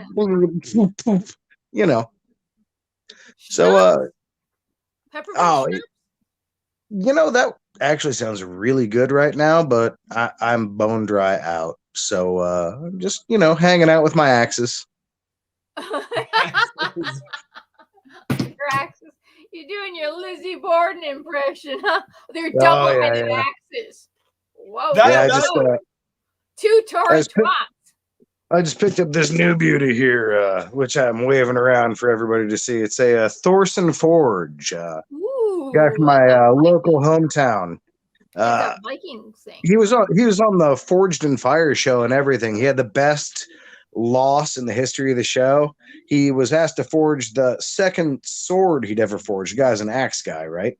And so he forges it, and then he steps up. I said, "Dale." He says, "Yep." I said, "You're in it short." He says, "Well, I've heard that before." and asked him too many questions, huh? Yeah. They needed a long sword from him, and he was an inch short. An X-Man doesn't always have the longest sword. Gotcha. Yeah. No, but he can wield his weapon well. Yes. It's about how they wield the weapon, Indeed. Yes. Yeah. There's some guys that have big weapons that have no idea what to do with it. Easily one of the scariest guys I've ever met. Like there's a very short list of people that I would not want to have to go toe to toe with, and he's definitely at the top of it. Never fight a blacksmith. Really? That sword above your head looks like it would be great for killing a Was he my sword? Was he my sword? Yes. Oh, nobody's seen my sword. I'll show you more. Oh, wait a second. This is my idea for trick or treat candy. Tic Tacs, individually packaged Tic Tacs. How many trick or treaters? Lip balms and beauty bags. I haven't been here all night because I had to leave for a minute. But I don't remember you going to the doorbell. No, I didn't give any away, but I got them right here. Felina, did you get these designs? No regrets makeup bag. I don't know what no regrets makeup bag means? No regrets. What no regrets makeup bag? I mean, No you regrets. have a regret if you buy the wrong makeup bag. But I figured I could give the little children, like Michael Jackson, I gotta give the little children some lip balm and Tic Tacs. Have you gotten the single trick or treater? I haven't. No. I shut the lights out. I got my Christmas solar lights out there from last year, and I shut them off today and shut the lights off in the house. I couldn't do two things at once. So what's going to happen to all your trick or treat candy then? Here, let me get my sword. This is my sword. It's carbonized steel or something. Oh yeah, some 1080. Hey, and it's got some nice designs on it, actually. Let me see that handle. Nice designs on it. Sexy. It's almost 150 years old, and it's made in Italy. So it's really like something. I'm into that. That's something, indeed. Yeah. I started doing sword fighting when I was about 14 in the SCA, and just never stopped. So, like some good Italian steel. That gets my thumbs up. Like there's like a gargoyle or something. There's like a face right there. I don't know if you could see it, but there is a face right there. I'm on a cell phone, but you should totally post it to your Instagram. Yeah, see that? Oh, now I can see it, kind of. Oh, that's cool. I think it's a lion. Yeah, it looks like a cat face. It looks like a cat face to me. It's see that? That's like, and I've had almost a Florida lady. Dude, that's Halloween. That's Halloween all day. That's cool. Oh, there's a little gargoyle right there too. See that gargoyle right there? Do you see that? Now that's wild. Why would that stuff be on a sword? That's like ceremonial purposes. Probably some Freemasons or something involved. Maybe some thalamics. What was the last thing you said? Maybe some Thaliama, whatever, the Crowley kids. But no, 150 years. No, he was just born. So yeah, no, that predates him. So that's the beginning. That's like Bavarian Illuminati in Central Europe era. That's interesting. If it's 150 years old, yeah, that's definitely a ceremonial blade. Yeah, it is ceremonial because it doesn't really have a sharp edge. Like you can knight people with this. Absolutely. Yeah. You can give them their next degree in whatever their nonsense cult of 150 years ago was, and it was totally amazing to get that degree. Well, in Italy, there was 3 kingdoms. There was the Kingdom of the North, which were the Lombards, the Savoys, and then there was the Papal States in the middle. No, my hair is the Lombards were green. The Papal States are white, and the 2 Sicilies. Is southern Italy and Sicily are called the 2 Sicilies. Those were red. That's where you got red, white, and green. So this could be from the kingdom of the 2 Sicilies. Because there was different kingdoms and a lot of noble houses in Italy at the time. And so it could have been just that, not necessarily a weird kind of fraternity kind of thing. You're in the southwestern United States, right? Not at all. No. I was going to say, like, if you're in the Southwest, you should totally cruise out and see those Pawn Stars guys. They'll tell you. There isn't anybody where I live. Well, I live in a bluest of blue states, and I live in Washington. A lot of colleges. There's a lot of colleges. A lot of angry women. I live less than. I live 20 miles by boat to Evergreen State College. Oh, wow. Where's that? Oh, that's in Olympia, Washington. Evergreen State is the most liberal university on the planet. Really? Oh, yes. My town. No. The most liberal on the planet, like with no exception. Nowhere on earth do you find someplace that is more pro, like rise of communism, critical race theory, the whole 9 yards. That like they invented half this shit or reinvented it, anyways. That's where Eric Weinstein is, right? Yeah, Brett Weinstein. Yeah, Brett Weinstein, yeah, Brett yeah. and Eric. It's where Matt Groening of The Simpsons, creator of The Simpsons, went to school there. It's where Evergreen Nirvana got their Terrace. first good recordings. Well, I know Nirvana.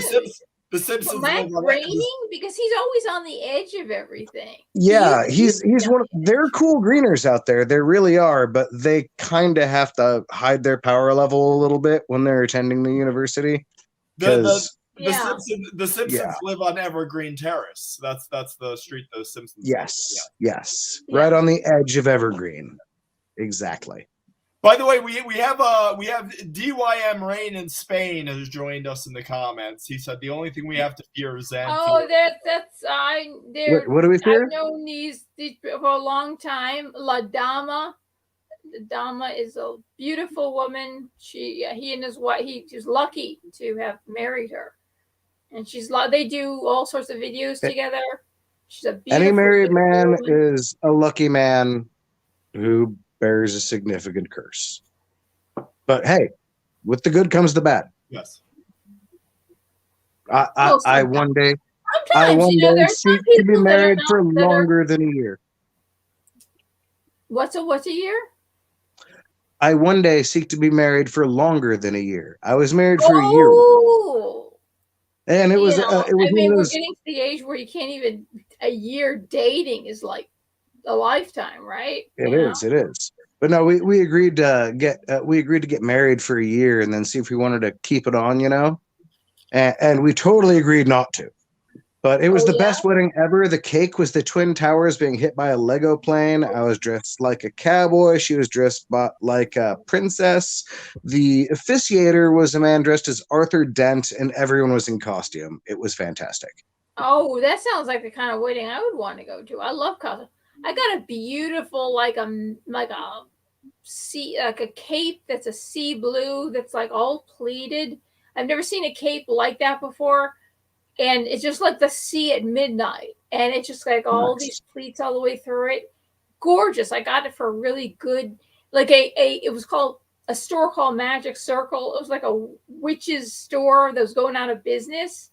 And so I got it. The best kind of witch's store, the one where you finally get that shit for a reasonable price. Yeah. It was like, it's almost like I've worn it so many times, so many things. Or like for every costume you could ever wear. It's perfect for, you know what I mean? I know we got a low viewer count, but is smoking allowed on this stream? Yeah. Go ahead. Of course. Whoa. If it's DYM Rain and say, what does DYM mean? I don't know. Why don't you come on? There's the link to the live studio link. You want to come on? Get up in here. Tell me what DYM means. He always changes his name, like Circle Back Texas. It's like, don't you know? Don't you know what it means? I don't know what DYM means. Don't you know? No. DYN, don't you know? What? DYN, don't you know? That'll be DYK. Oh, DYK. No, this is DYM. Don't you Ku Klux care? I don't know. I don't know what DYM means. Are you getting him in here? Zamfir, putting Zamfir. He's talking about Zamfir. Oh my God. Well, I had to read the comments from 20 minutes ago, but yeah. Zamfir. Oh my God. Like, that's like a name you never thought you would hear. And even after you died, you wouldn't hear that name. How come my lighting was good early in the stream and now it's not good? I don't know. You look fine. You don't look as orange as I do. No, actually your lighting is great. I tried to do something different with the Halloween stream, even though we ended up bitching about Democrats and doing all that stuff. I mean naturally. So this is otherwise I'm just gonna be the Crypt Keeper. Oh, classic. Hey, DA, do you have your own live stream? Do you have a YouTube channel? Yeah, I'm deflating atheism. Inflating atheism, yeah. I've searched for you a couple of times, but you didn't come up. So I was like, all right, I gotta ask the guy. Because I'm So. shadow banned. I'm shadow banned, which is Well, I'm really shadow banned. Yeah. I'm like way more than you. Yeah. Are you Oh, kidding? I subbed to Felina like, I don't know, 4 or 5 years ago or something like that. And like I remember when the cut happened to your viewership, I was just like, oh, that's fucked up. She ain't doing nothing wrong. mhm. It's if they won't let me get above 1,000, they just keep shaving it down. Yeah. Now You they were, I shave it remember down you had a like- high point. You were like over 10K for a minute, weren't you? No, they No? never let me get that hard. They just shaved me down under 1,000, and now they shaved me down to like in the 70s. But I hit 181, like 981, like today. They'll shave that down again. They just keep shaving it Yeah, down. you were It's in like, the upper 900s when I logged in earlier. I haven't looked since then, but it's I like found your channel in like I think it was 2015 or 16 when Styx is like, "Yo, she's getting shadow ban support." I'm like, I'm there. You know. yeah, whatchamacallit Sticks. He's not a whatchamacallit. He's Sticks. Yeah, he gave me we don't a say the full thing, otherwise you'll get double shadow banned. I don't know. What is he up to now? Because I think they started to. He's hanging out with his really hot trad wife philosopher somewhere in the Netherlands like a pimp. I mean, wouldn't you be? He lives in Holland. Yeah. Yeah. Lucky bastard. I know. America looks like garbage. But hey, like smart so guy. lucky that Smart he got guy. out of No, this America beats the crap out of Holland or whatever, but not I mean- all of it. And definitely not Olympia. Olympia sucks. Yeah, I'm so glad to be a county I away. think he does. I know he talks about demons, but there's something that's watching over him. Demons. That got him out of this country. He had a young demonic experience, much as I myself actually had. I remember I had a very young demonic experience as well, which is why I wanted to connect to the channel tonight. Actually, it is Spooktober Day and Reformation Day. Thank you. The first person who has an actual story germane to the purpose of this live stream. Yeah, that's why I'm here. That's why I'm here, to make sure to check back in, make sure you're still going. But yeah, so like I come from a long, hundreds years long line of occultists and Freemasons, right? Really? I do. And when I was 8 years old, we moved into the family home here in Mason County, Washington. It's called Mason County after the in Mason County. Ooh. And I come from a hundreds of years long line of Freemasons. I'm the second generation to not join. I've told my son. Why didn't you join? Because I'm not a joiner. I'm a fucking You're punk not a rocker. joiner? I'm a punk rocker. I mean, like sometimes, well, really, I'm a musician, but you know, I've done more music in the punk rock world than anything else. And no, I'm not a communist, obviously, but you know, anyways. So we move out here. I'm 8 years old, and this house is amazing. It is this beautiful spot out on the water on Pickering Passage, named after I think his name was William Pickering. He was a very interesting character. He's in the Library of Congress. They've prohibited most of his works now because they falsely maligned him as a race scientist. But the passage is still named after him because he was a really interesting character who was on the Pickering expedition, also named after him, that discovered this region. And I remember going to sleep for the first time in my new bedroom, and there was a floating head above me, surrounded by little floating heads. And this is the most vivid thing I've ever, like, I'm 8 8.5 years old, and there's this disembodied head surrounded by dozens of disembodied heads it was a bunch of speaking hippies to me smoking in a pot. language I do not understand. And I just start screaming. And my parents come in like, what's wrong? And I'm just pointing. I'm like, the heads, and never seen it again.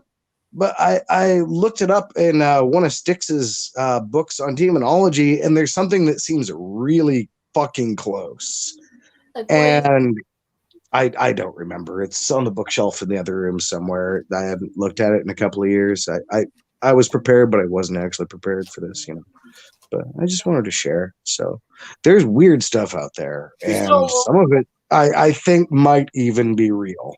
Because the 8-year-old imagination usually doesn't come up with anything that complicated. Ah! That's a Styx book. Oh, nice. Oh, which ones you got? This one is, I got several. This is Corpus Hermeticum, the Divine Pyramender. Note well. Hermes Trismegistus, 3rd century AD, new edition 215, edited by Tarl Warwick. No, Tarl. Note well. The best frickin' name. Nota ben. Like the best name for an occultist. Yeah. That's like the best. Like seriously, for an occultist, Tarl Warwick? Like Tarl Warwick. Warlock. He's No, like, his name Tarl. Yeah. It's like that's No. like so ancient, Note well though, she did not even have to get up to produce that book. Everything is within arm's reach of her. I know, it's right here. that's because I've she's a got stud. more. She had to get up to produce the sword, but you need to That's keep the sword a Tarl little closer to yourself. You need to keep the sword at arm's length. Yeah. Yeah, Because every once in a while, more than ceremony is important. I got some books here. So if you had to speculate, whose head do you think it was? It was androgynous leaning female form, but the heads around it were just it was semi-androgynous but more female than male. The heads that surrounded it were small and indistinguishable but tortured. I don't know. Okay, so do you believe this was a historical figure, or do you think it was just a figure from the other side? I have no idea. Okay. I mean, I remember reading the blurb but it was years ago, and I just don't recall. Like, I process too much information on a daily basis to even keep up. Yeah. And it's not technology. It's not technology processing. Don't get me wrong. I keep up on my political sciences and whatnot, like a good guy who's running for office, which I am. Vote for Mad Dog. God damn it. We voted, but we're not out there. But yeah, you're definitely not able to vote in the Shelton, Washington City Council race, which is coming up. I'll let you know next week if I won or not. Oh, okay. But, so this is I'm just going off the cuff here. What I've noticed is that in Melina, we can hear you. What? In a lot of towns like Portland or Asheville, there seems to be three things happening, which is that there's lefty politics, there's hippies, and there's occultism, and these things always seem to happen together in the same town. Usually. But the thing is, I'm in the last county that touches the Puget Sound in Washington State that went to Trump. So the Puget Sound is that weird gash in the state that like chunks down and accepts a little bit of the Pacific Ocean in there to recirculate. And Olympia is the armpit, and we're a little bit northwest of there. So we're on the green side of the state. Everything to the right side of that gash is concrete nonsense. You don't want none. But yeah, No matter how hopeless, I don't know what you're singing. It's pretty. To fight for the rights without question or force, to be willing to march into hell with a heavenly cause. And I know if I glorious chorus. Yay, a kitty! Kitty's name. What's Kitty's name? I was hoping you'd keep singing to her because she stopped everything and was just like super interested. Really? That's She's first. listening to Yeah, me yeah. sing. Yeah, that's Furcifer. I was singing Man of La Mancha, Don Quixote. I don't know it, but it was Maybe beautiful. you know know like Mental- this. I am Don Quixote. The Impossible Dream. The song The Impossible Dream comes from Man of La Mancha. I play my ignorance card. It's one of the it is like a musical that's really could be an opera. It's on that verge. It's that quality. It's about Don Quixote, Miguel Cervantes, Don Quixote, but not the spoke Carlos Castilian, Castaneda version. which is I think it's like a kind of Spanish that's no longer spoken anymore. Catalan. But Don Quixote, when he fought windmills, and it was during the Spanish Inquisition, and we saw windmills, he thought that they were dragons, and everything he thought was noble. It was like he met Aldonza, and he called her. Okay, yes, Aldonza it's all was like coming a back to me now. She was a prostitute, but he called her Yes. Dulcinea. He turned her into a beautiful, noble woman instead of the kitchen wench prostitute that she was treated like. And like, I tried to everything, do that and so once. at the end, he was shocked because Lasted they said, about well, a you're year. crazy because you see beauty in everything. You see beauty in ugliness, so you must be crazy. Mhm. So he was assassinated at the end. It's a beautiful, beautiful, absolutely beautiful. One of the best musicals ever written, ever, by far, bar none. Show us the kitty again. Kitty All likes right. The Impossible Dream. Start singing All The right. Impossible Dream. All right, Percifer, you're on stage. To kill a man, to drink his blood and watch him die. Oh my God, To that guy kill doesn't a like you. man. You liked your voice, Helena, but now All right, waka chicka bow, waka chicka, waka chicka, waka chicka. Totally ignoring you. Totally ignoring you. Totally. The story of my life. I am Don Quixote, the Lord of La Mancha. My destiny. I'm hanging out in the green room because it's the most mobile. There's a bunk bed in here for the guests. For The cat kitties. loves it. Pretty much the cat's room. Yeah. This is the cat's room. That's right, the entire room. Yeah.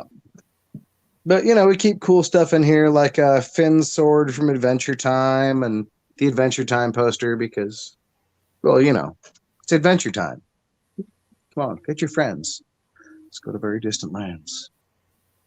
And I'll stop reciting poetry at that point.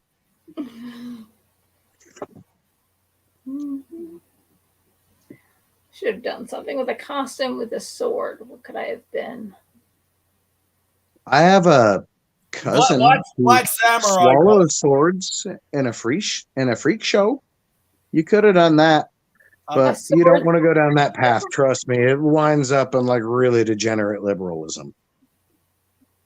Black Samurai calls you a nerd.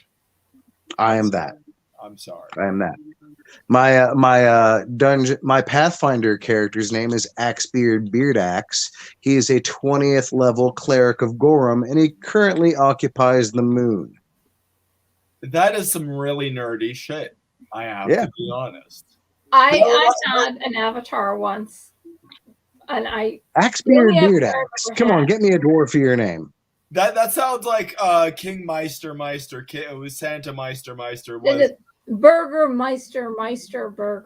Burgermeister. I'm Mr. Heatmeister. I'm Mr. Sun. That's a later. That's the Christmas that almost wasn't. We're talking about Yeah. Santa Claus is coming to town as Burgermeister, Meister Burger.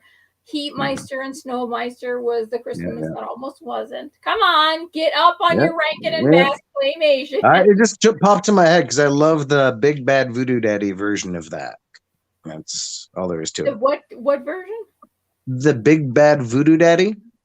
I don't know, Big Ben. I think he's getting into 90s ska music. I'm getting into 90s swing music. Okay, yeah, swing. Yeah. Oh, I don't know that. They did that one song and that other song and the other one. And now you sailors know where your ladies come for love. Zoot Suit Riot. Throwback bottle of beer. Zoot Suit Riot. Come through your cold black hair. Yeah. It's funny because our favorite stand-up comedian Tim Dillon, he actually had the name of his podcast was actually called Tim Dillon Goes to Hell, and the theme song was Squirrel Nut Zippers, who are North Carolina act. I play their Inevitable album in my thrift store every fucking day. There's a song that you need to listen to called Le Grippa, and it starts out with the line, there's a flu bug getting passed around and it's spreading like fire through the town. And it's basically about Corona, but it was released in 1998, La Grippa by Squirrel Nut Zippers. Well, Agrippa was an occult author. And La Grippa means the flu in Spanish. But there's a line, there's an Asian influenza and expecting us all by the score. But we must go out and dance around. We must go out once more. And the diagnosis was mass psychosis. So we all cashed our checks and went wild. Okay. Listen to this song. It will blow your mind. Can I read the lyrics since you're do it. Okay. Do it. There's a flu bug getting passed around, spreading like fire through this town. There's a virus holing up inside us. Each one that I know is coming down.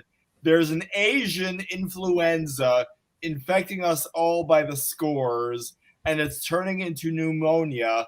We must go out once more. There's a full moon howling at the night, and each bark is much worse than its bite. So we must go out and dance around. Yes, we must go out tonight. So the doctors came on the evening train. Wait, did I skip? Okay. With their flasks, caskets, and vials, mass psychosis was their diagnosis, yes. So we all cashed our checks and went wild. There's a full moon howling at night, and each bark is much worse than each bite. So we must go out and dance around. Yes, we must go tonight. La gripe! Salsa! I mean, come on. Yes. Is that not some of the most predictive shit you've ever read? Predictive programming. Well, that goes back to kind of what we were talking about before, because something I've been hearing a lot before is that there's like a karmic law where you have to announce your intentions before you do what you're going to do. Fact. So it's told to us through movies and through artifacts of pop culture. I don't know what this North Carolina swing band had any access to the Illuminati or anything, but maybe it's just sort of in the air. Who knows? They had a record deal. I think they were on like one of the bigs too. Well, everyone. Look, it was 1998. Everyone was getting a major. If you had like bull.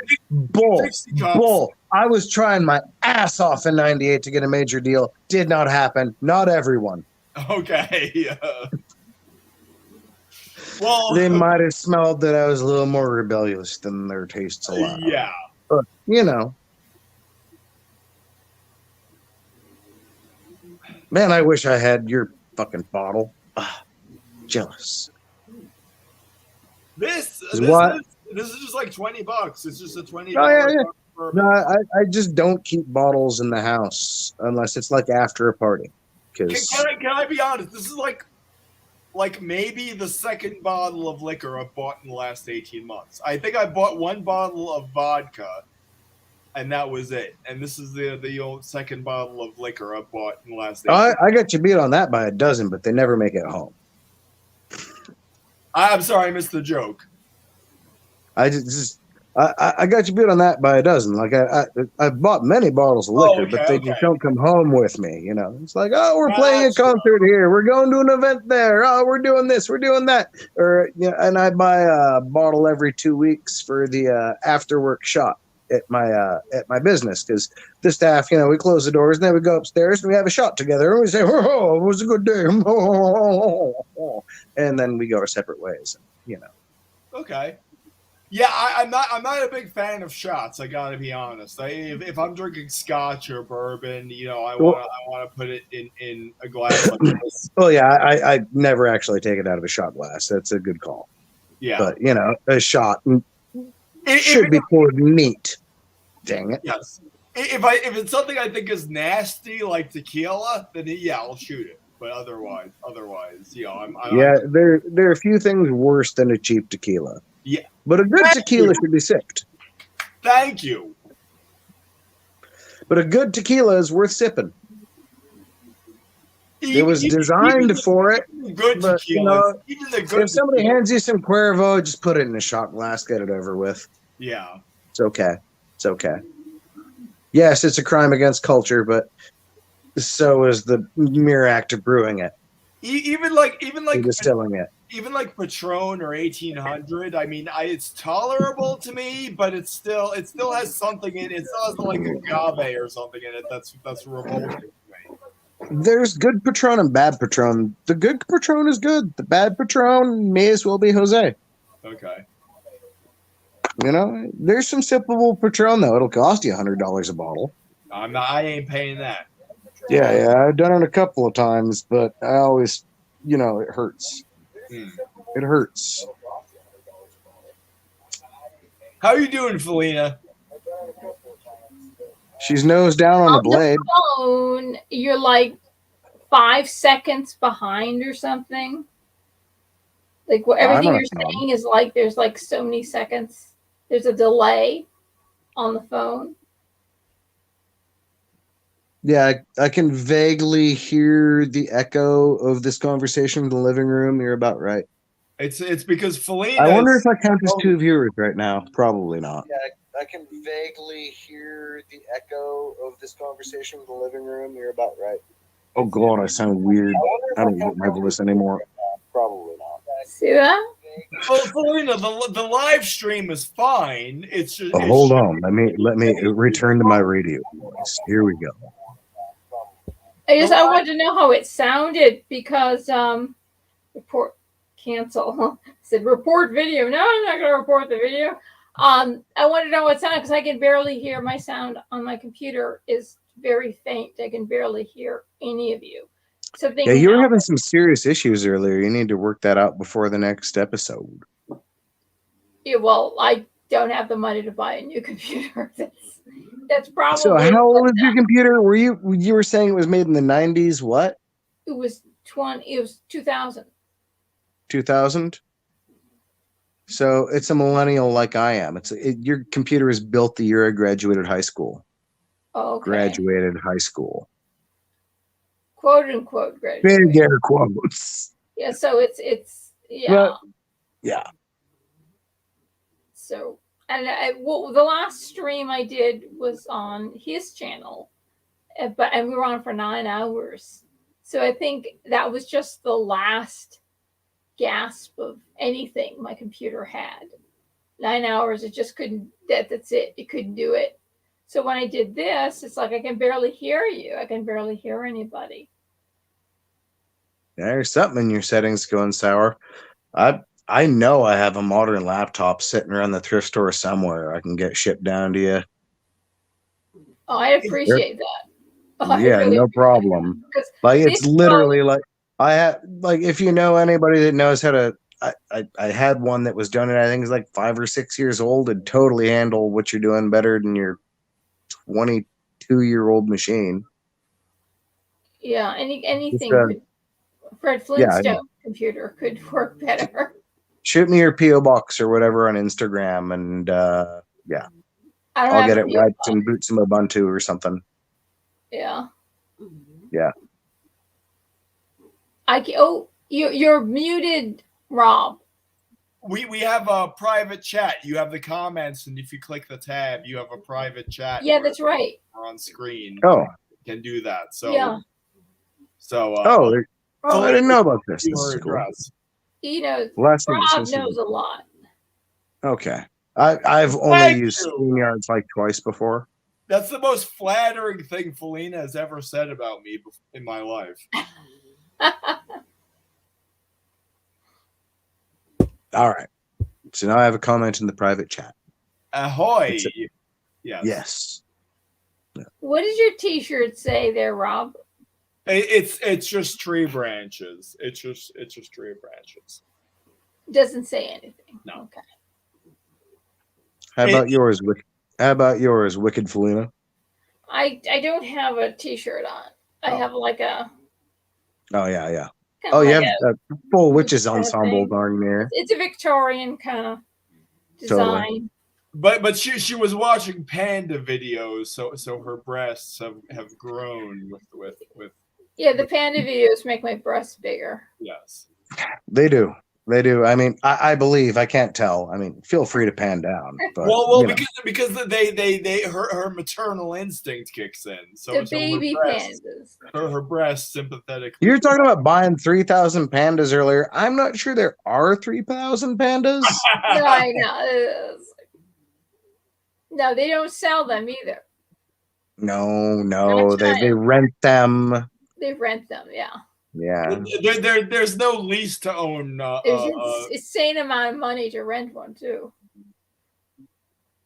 Which is a bummer because I've been growing bamboo lately, and like when the bamboo forest gets bigger, I could use some pandas to keep it trim, but no, I can't get any pandas. They eat tons of panda. When they're big, they eat tons of bamboo every day.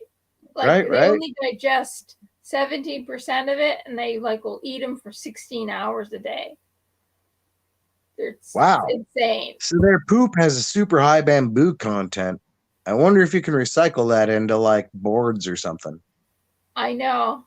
Yeah, their poop it's got more bamboo than anything. Yeah. It's like, can you make boards from panda poop? I wonder. They eat pumpkins. They eat carrots. It's kind of question a guy that grew up in a logging town asks.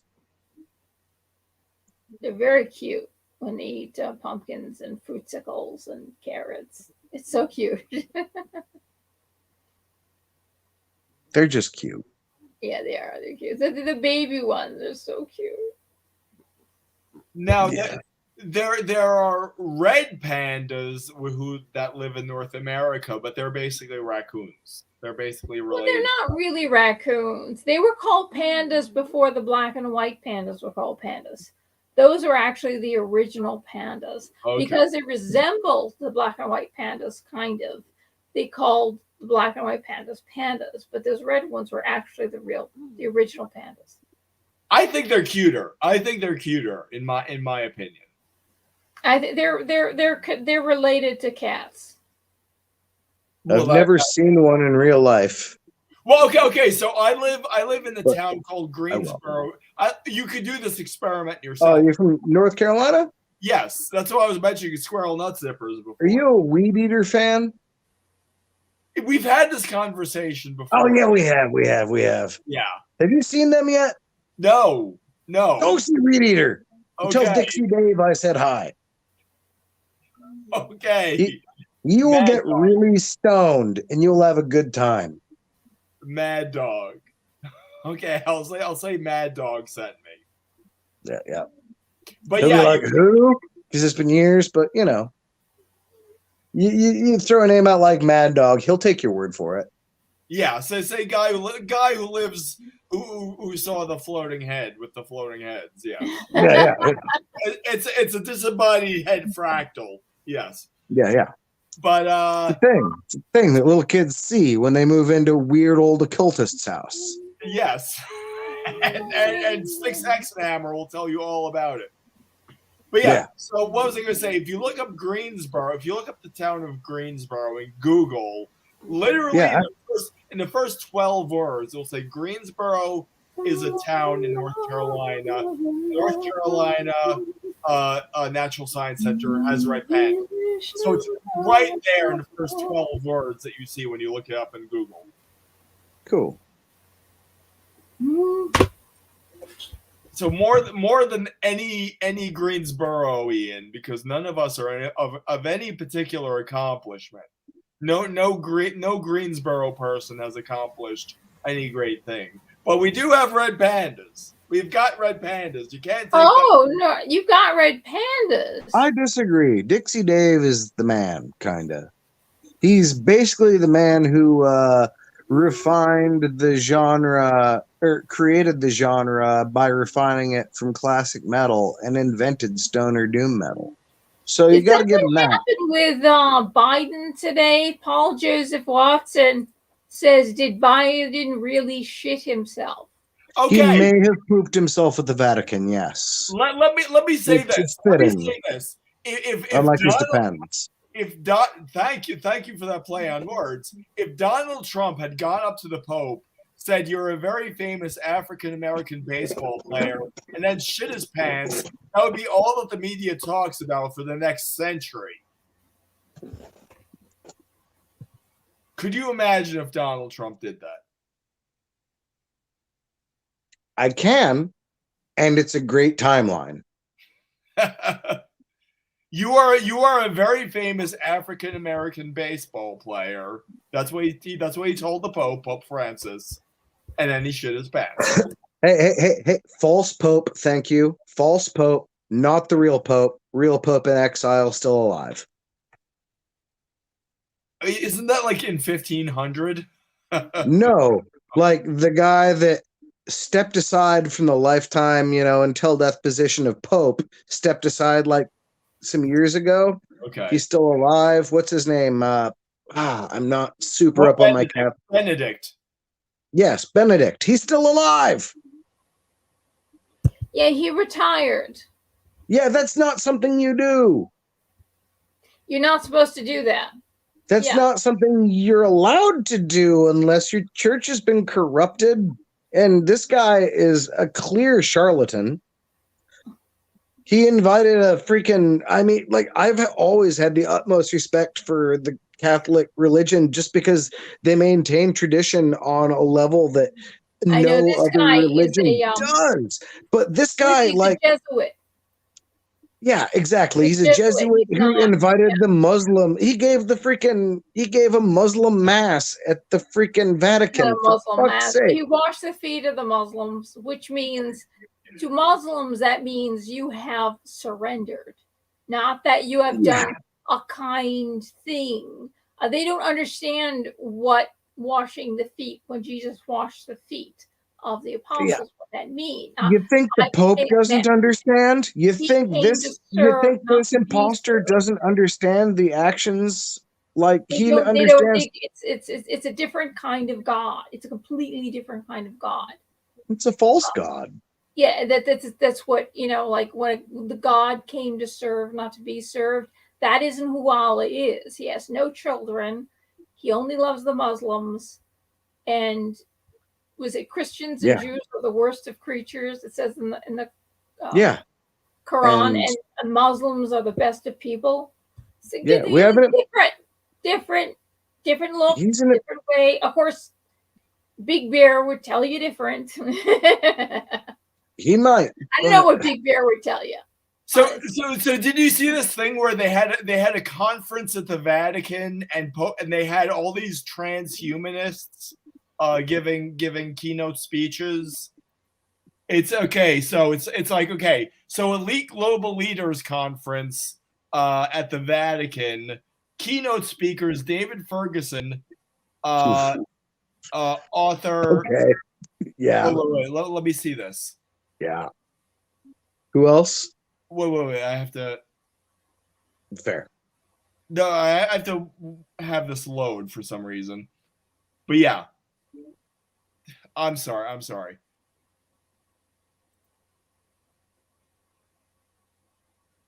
Okay. It's all these transhumanists, and you have David Ferguson, author of the Transhuman Code, Carlos Moreira, author of the Transhuman Code, and so you have like transhumanists at the Vatican. I'm Why? sorry. I have more. I have to put more faith in Papa Emeritus, the third lead singer of Ghost, than I do of the current Catholic Pope, who is an absolute Transhumanist, fucking which means you're imposter. bypassing humanity. You're going Yes. past it. Trans means changing from humanity to something else. To an AI future, yes. Yeah, it's a very strange title. Wait, hold on. I got it. I don't know if you can see him very well. He's kind of buried back there, but that's a piece called "A Dark Futurist," published in Life magazine back in the 40s. And my goodness, like they saw where we were going. Like, just completely subverted religions. Like, it's actually happened. The century is the millennium has turned, and everything is now corrupted, and it's up to us to make it right or rebel or start new things or something. But if we're going to maintain any of our traditions, it's going to be a freaking it's going to be a work of art. Take an act of God. It's going to have to take an act of God. Now, Yeah. what we do And an is act of God only happens through the people. Yeah. I don't believe he's going to be chucking meteors. Well, he has ways. I mean, he could. I mean, theoretically. But yeah, it'd be a dick move. God's good at dick moves. Who knows? A plane could go in the ocean, but that's why I listen to a lot of like prophecy YouTube videos, and they talk about it's a Red Sea moment. You know, it's that's the only time the miracle can happen is when you're up against the Red Sea. You get the Red Sea moment. But yeah, I mean, otherwise it's up to us to create our own Hollywood, our own mainstream media, you know, our parallel culture, because all the existing institutions have all been corrupted and subverted. I'd like to say to everybody out there doing it, nice job. Because the parallel media is kind of great right now. Unfortunately, it's a parallel media, and we live in a time of absolute division, and nobody gets along over anything. And occasionally, I get attacked in the streets just for being slightly right of mouth. But hey, life is good. I'm so sorry. I'm so sorry. Honestly. Run for office sometime. You'll find out. Yeah. Well, that's what we're seeing. I'm sorry. Did you see the political ads against the Youngkin in Virginia? And they're about the Sebastian Gorka. Yeah. Oh my God. Yeah. Oh my God. One of my best friends I play video games with once a week for the last 5 or 6 years or whatever. I even flew out to Virginia to hang out with him and then cruise up to January 6th. That was an interesting day. And he is on cloud 9 thinking they might have a Republican governor all of a sudden for the first time in his life, I think. Yeah. Felina, have you seen that ad? The anti Youngkin ad that goes against, that brings up his association with Sebastian Gorka? No, I haven't. Okay, you will be horrified if you watch this. I don't have. I mean, I don't have cable because it's too expensive. No, I mean, watch it on YouTube. Watch it on YouTube. Can you play it for us on the stream? I don't have that. I don't know how to actually do that. Well, I'll just sum it up. It has every horrible, you know, bad guy from 1938 implication you could of course. have. That being said, Sebastian Gorka is no bad guy from 38. Yeah, that's what I'm saying. But that's what the the ad that they did for when Ralph Northam was running against the Republican, they made him into a, you know, that's what mega guy who was going to run down diverse children. Yeah, that was just horrible. Exactly. Well, the people who are behind this ad are the Lincoln Project, who might have been behind that ad. So yeah, Lincoln Project. And as it turns out, Ralph Northam, I don't know if I was in the blackface of the KKK outfit, but happened in blackface because I dressed up like Michael Jackson, so put the shoe balls on. Oh my God. It's like, he's just flat out racist. Attorney General. Michael Jackson also- is the only black guy you have to put white face on to freaking cosplay as. Here, this is Yeah. what It's like, All right, let's do it. Let's do it. Oh No, yeah, no, I saw that. this is a The Tiki Babylon Torch Bee Brigade. article. Young Oh, yeah. Lincoln Project away by holding rally within 500 like feet of they a have school. no idea. There's like, the party of the KKK is trying to pay party of abolition. It's like, Oh yeah. yeah. I I figured that one out the last stream.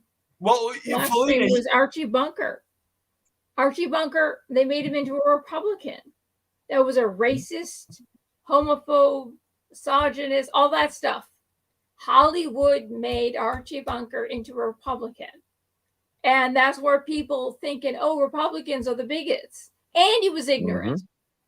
When But he said a lot of Archie Bunker was based. Archie Like the guy Bunker. wasn't wrong very Nobody often, except for when he figured was that one out until I obviously did. wrong for a story point. But the guy was a relatable character, and But he was ignorant. He was a homophobe.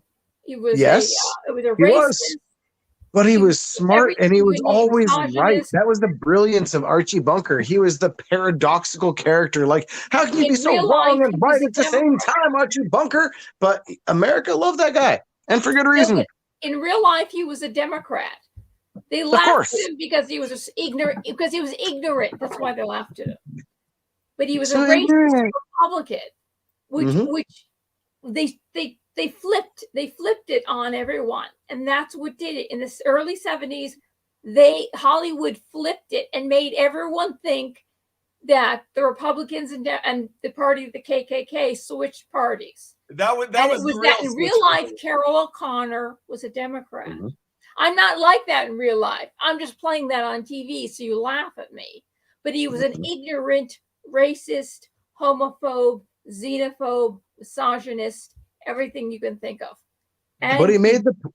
that's but at the same- how Hollywood painted all Republicans. And in Yes. real life, he was a Democrat, just like everyone else in Hollywood. See, that's what they did, and nobody. I and think their mistake. There's a reason it's hard to find episodes of that show, and that's because the character was done so relatably and well that he could be used as a conversion tool to this day to bring people back to the right, with just by his mere sense of humor on these touchy subjects. He was an actual Mel Brooks kind of character, I know, but like he was Mel a Brooks couldn't have written that guy better himself. Xenophobe. Yes, And he was ignorant. Yes, they're painting the Democrats. but he was human. He was the worst. He was the worst. Archetype of the racist, the ignorant. But he was still at the end of every episode the guy you agreed with. By the way, okay, so this is what this reminds me of. There was a very popular movie in 2018. Or at least empathized with.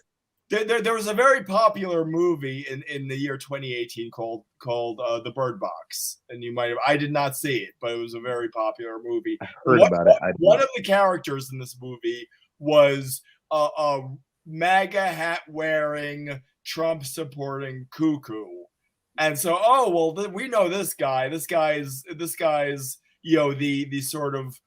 This guy's sort of the enemy. He's the guy, but everything he said in the movie was right. He was the one character in the movie right, who was right about everything. Big parallel. The All in the Family theme song, I used to play with this metal band called the Bangalores, and you can totally look up the album called Sasquatch with a Mullet on the bangalores.bandcamp.com, and the opening track is a cover of the All in the Family theme song. Okay, do you want to see a karaoke night get hype? I guarantee you, there's one song that you could play at karaoke that will get everyone on their feet. Put me on board. I do that. That one song is Pokey Pokey.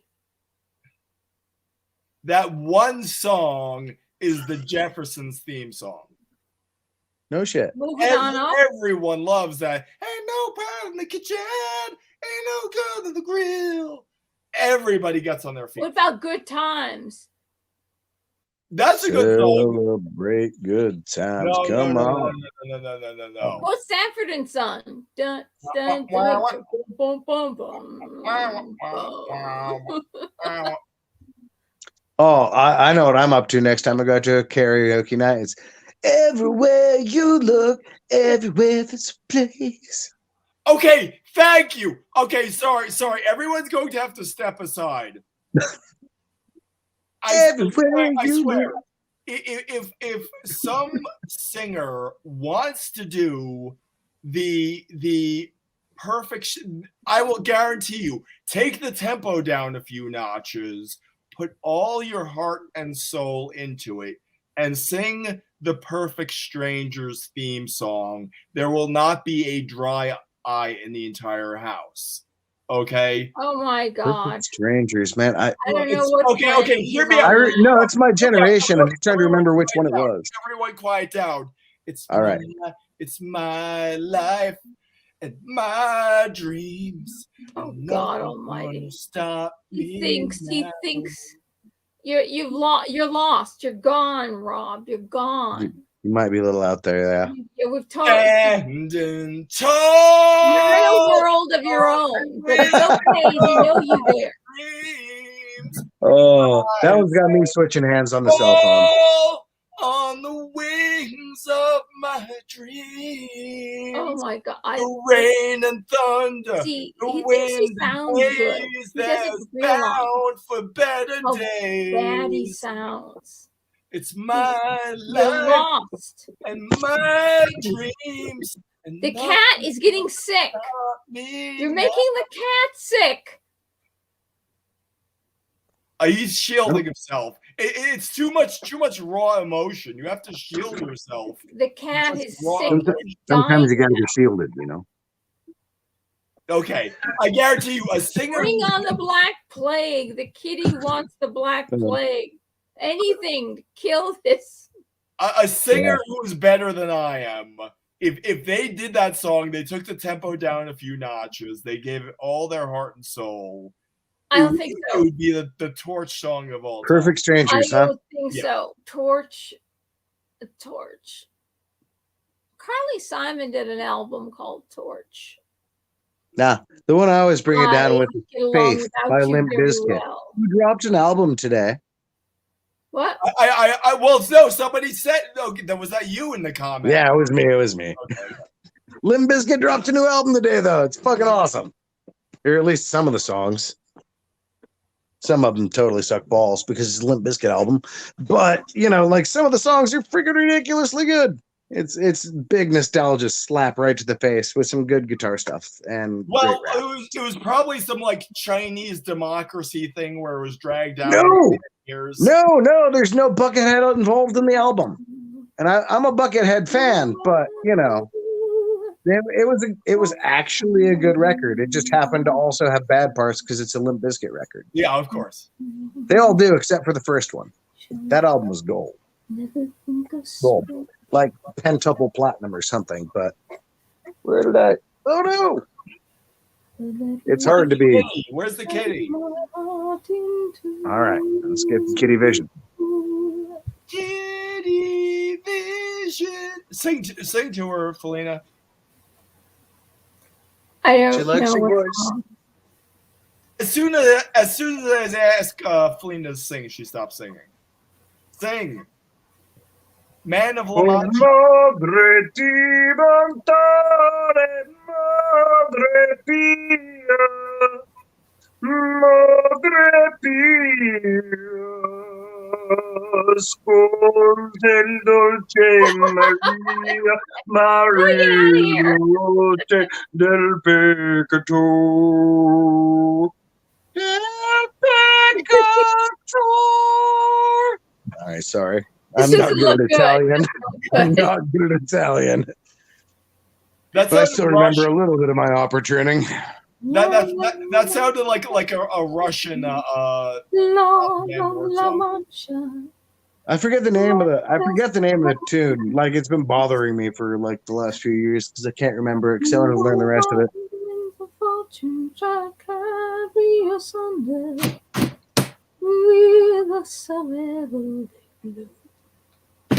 Onward to glory I go.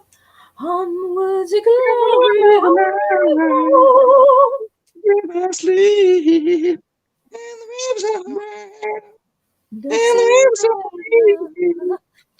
thought we were all going to sing different things at the same time. How they softly, soundly dreamy, Dulcinea. Our name is like a prayer, an angel whispers, Dulcinea. Going off them for a minute.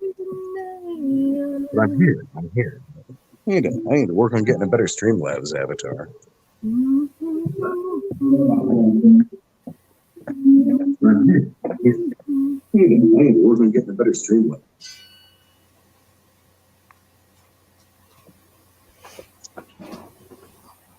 So how many millions of hours are we doing this tonight? Are we here until the sun comes up? Oh, it seems that we're on a universal break time. But,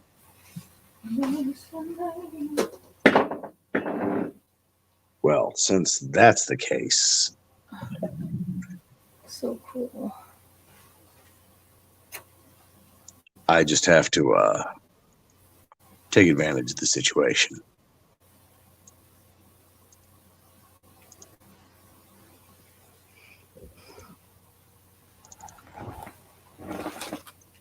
I should probably end this stream before the computer blows up. I mean, I lost the volume on it, so. Wait, Mad Dog is rapping. Yeah, but my computer. Oh wait, no, I wasn't. That was something else. Rob owes me a computer. It's a 9-hour stream on your channel. It killed the computer. Felina, write your address in the private chat, and Mad Dog can get it and send you your free computer. Yeah, I can definitely send you an extra laptop that's been sitting around. I've been trying to find a purpose for. Thank you so much. Thank you so much. Not an issue. Not an issue at all. It was a gift to me. It's a gift to you. Ooh. And it's definitely newer than your Pentium 90 or whatever the hell it is. I don't even know how you're working that thing for this. But I'm impressed. I mean, seriously. That's silliness. Well, her the production values used to be higher, but then the I think the Chromebook died.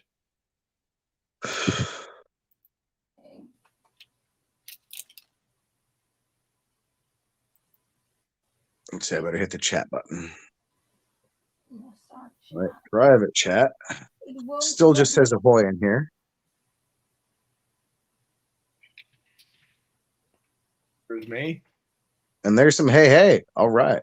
Me. Hey, my. Hey, my. Rock and roll will never die. Okay, I gotta pee like a banshee scream. Got it. Well, All great. right. I'll sing Neil Young while Send you a fresh one before this one dies. This is a song about Johnny Rotten. It's a good time to end it because Rob doesn't know how bad he sounds. It's a song about Elvis. You should like that. It's a song about Elvis. Yeah, but it doesn't that right? sound like Elvis. It was better when it was a song about Johnny Rotten, okay? Oh, okay.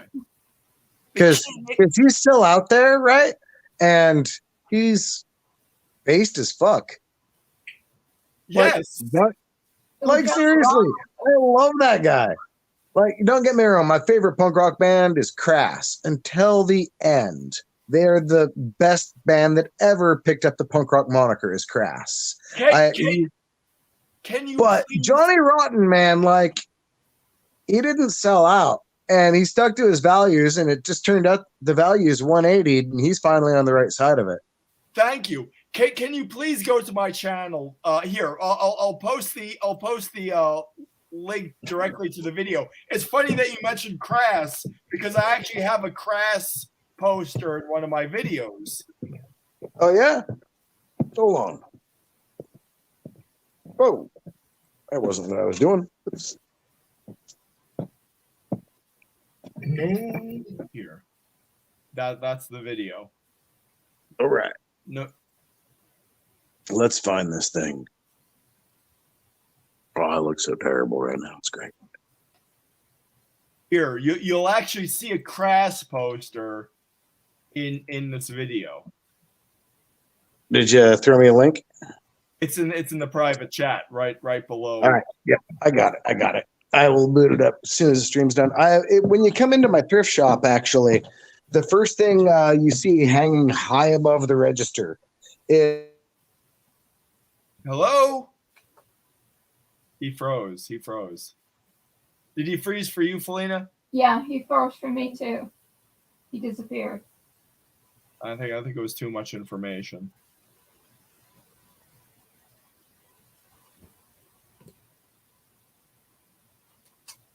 It was fun. It sounded really interesting what he was going to say.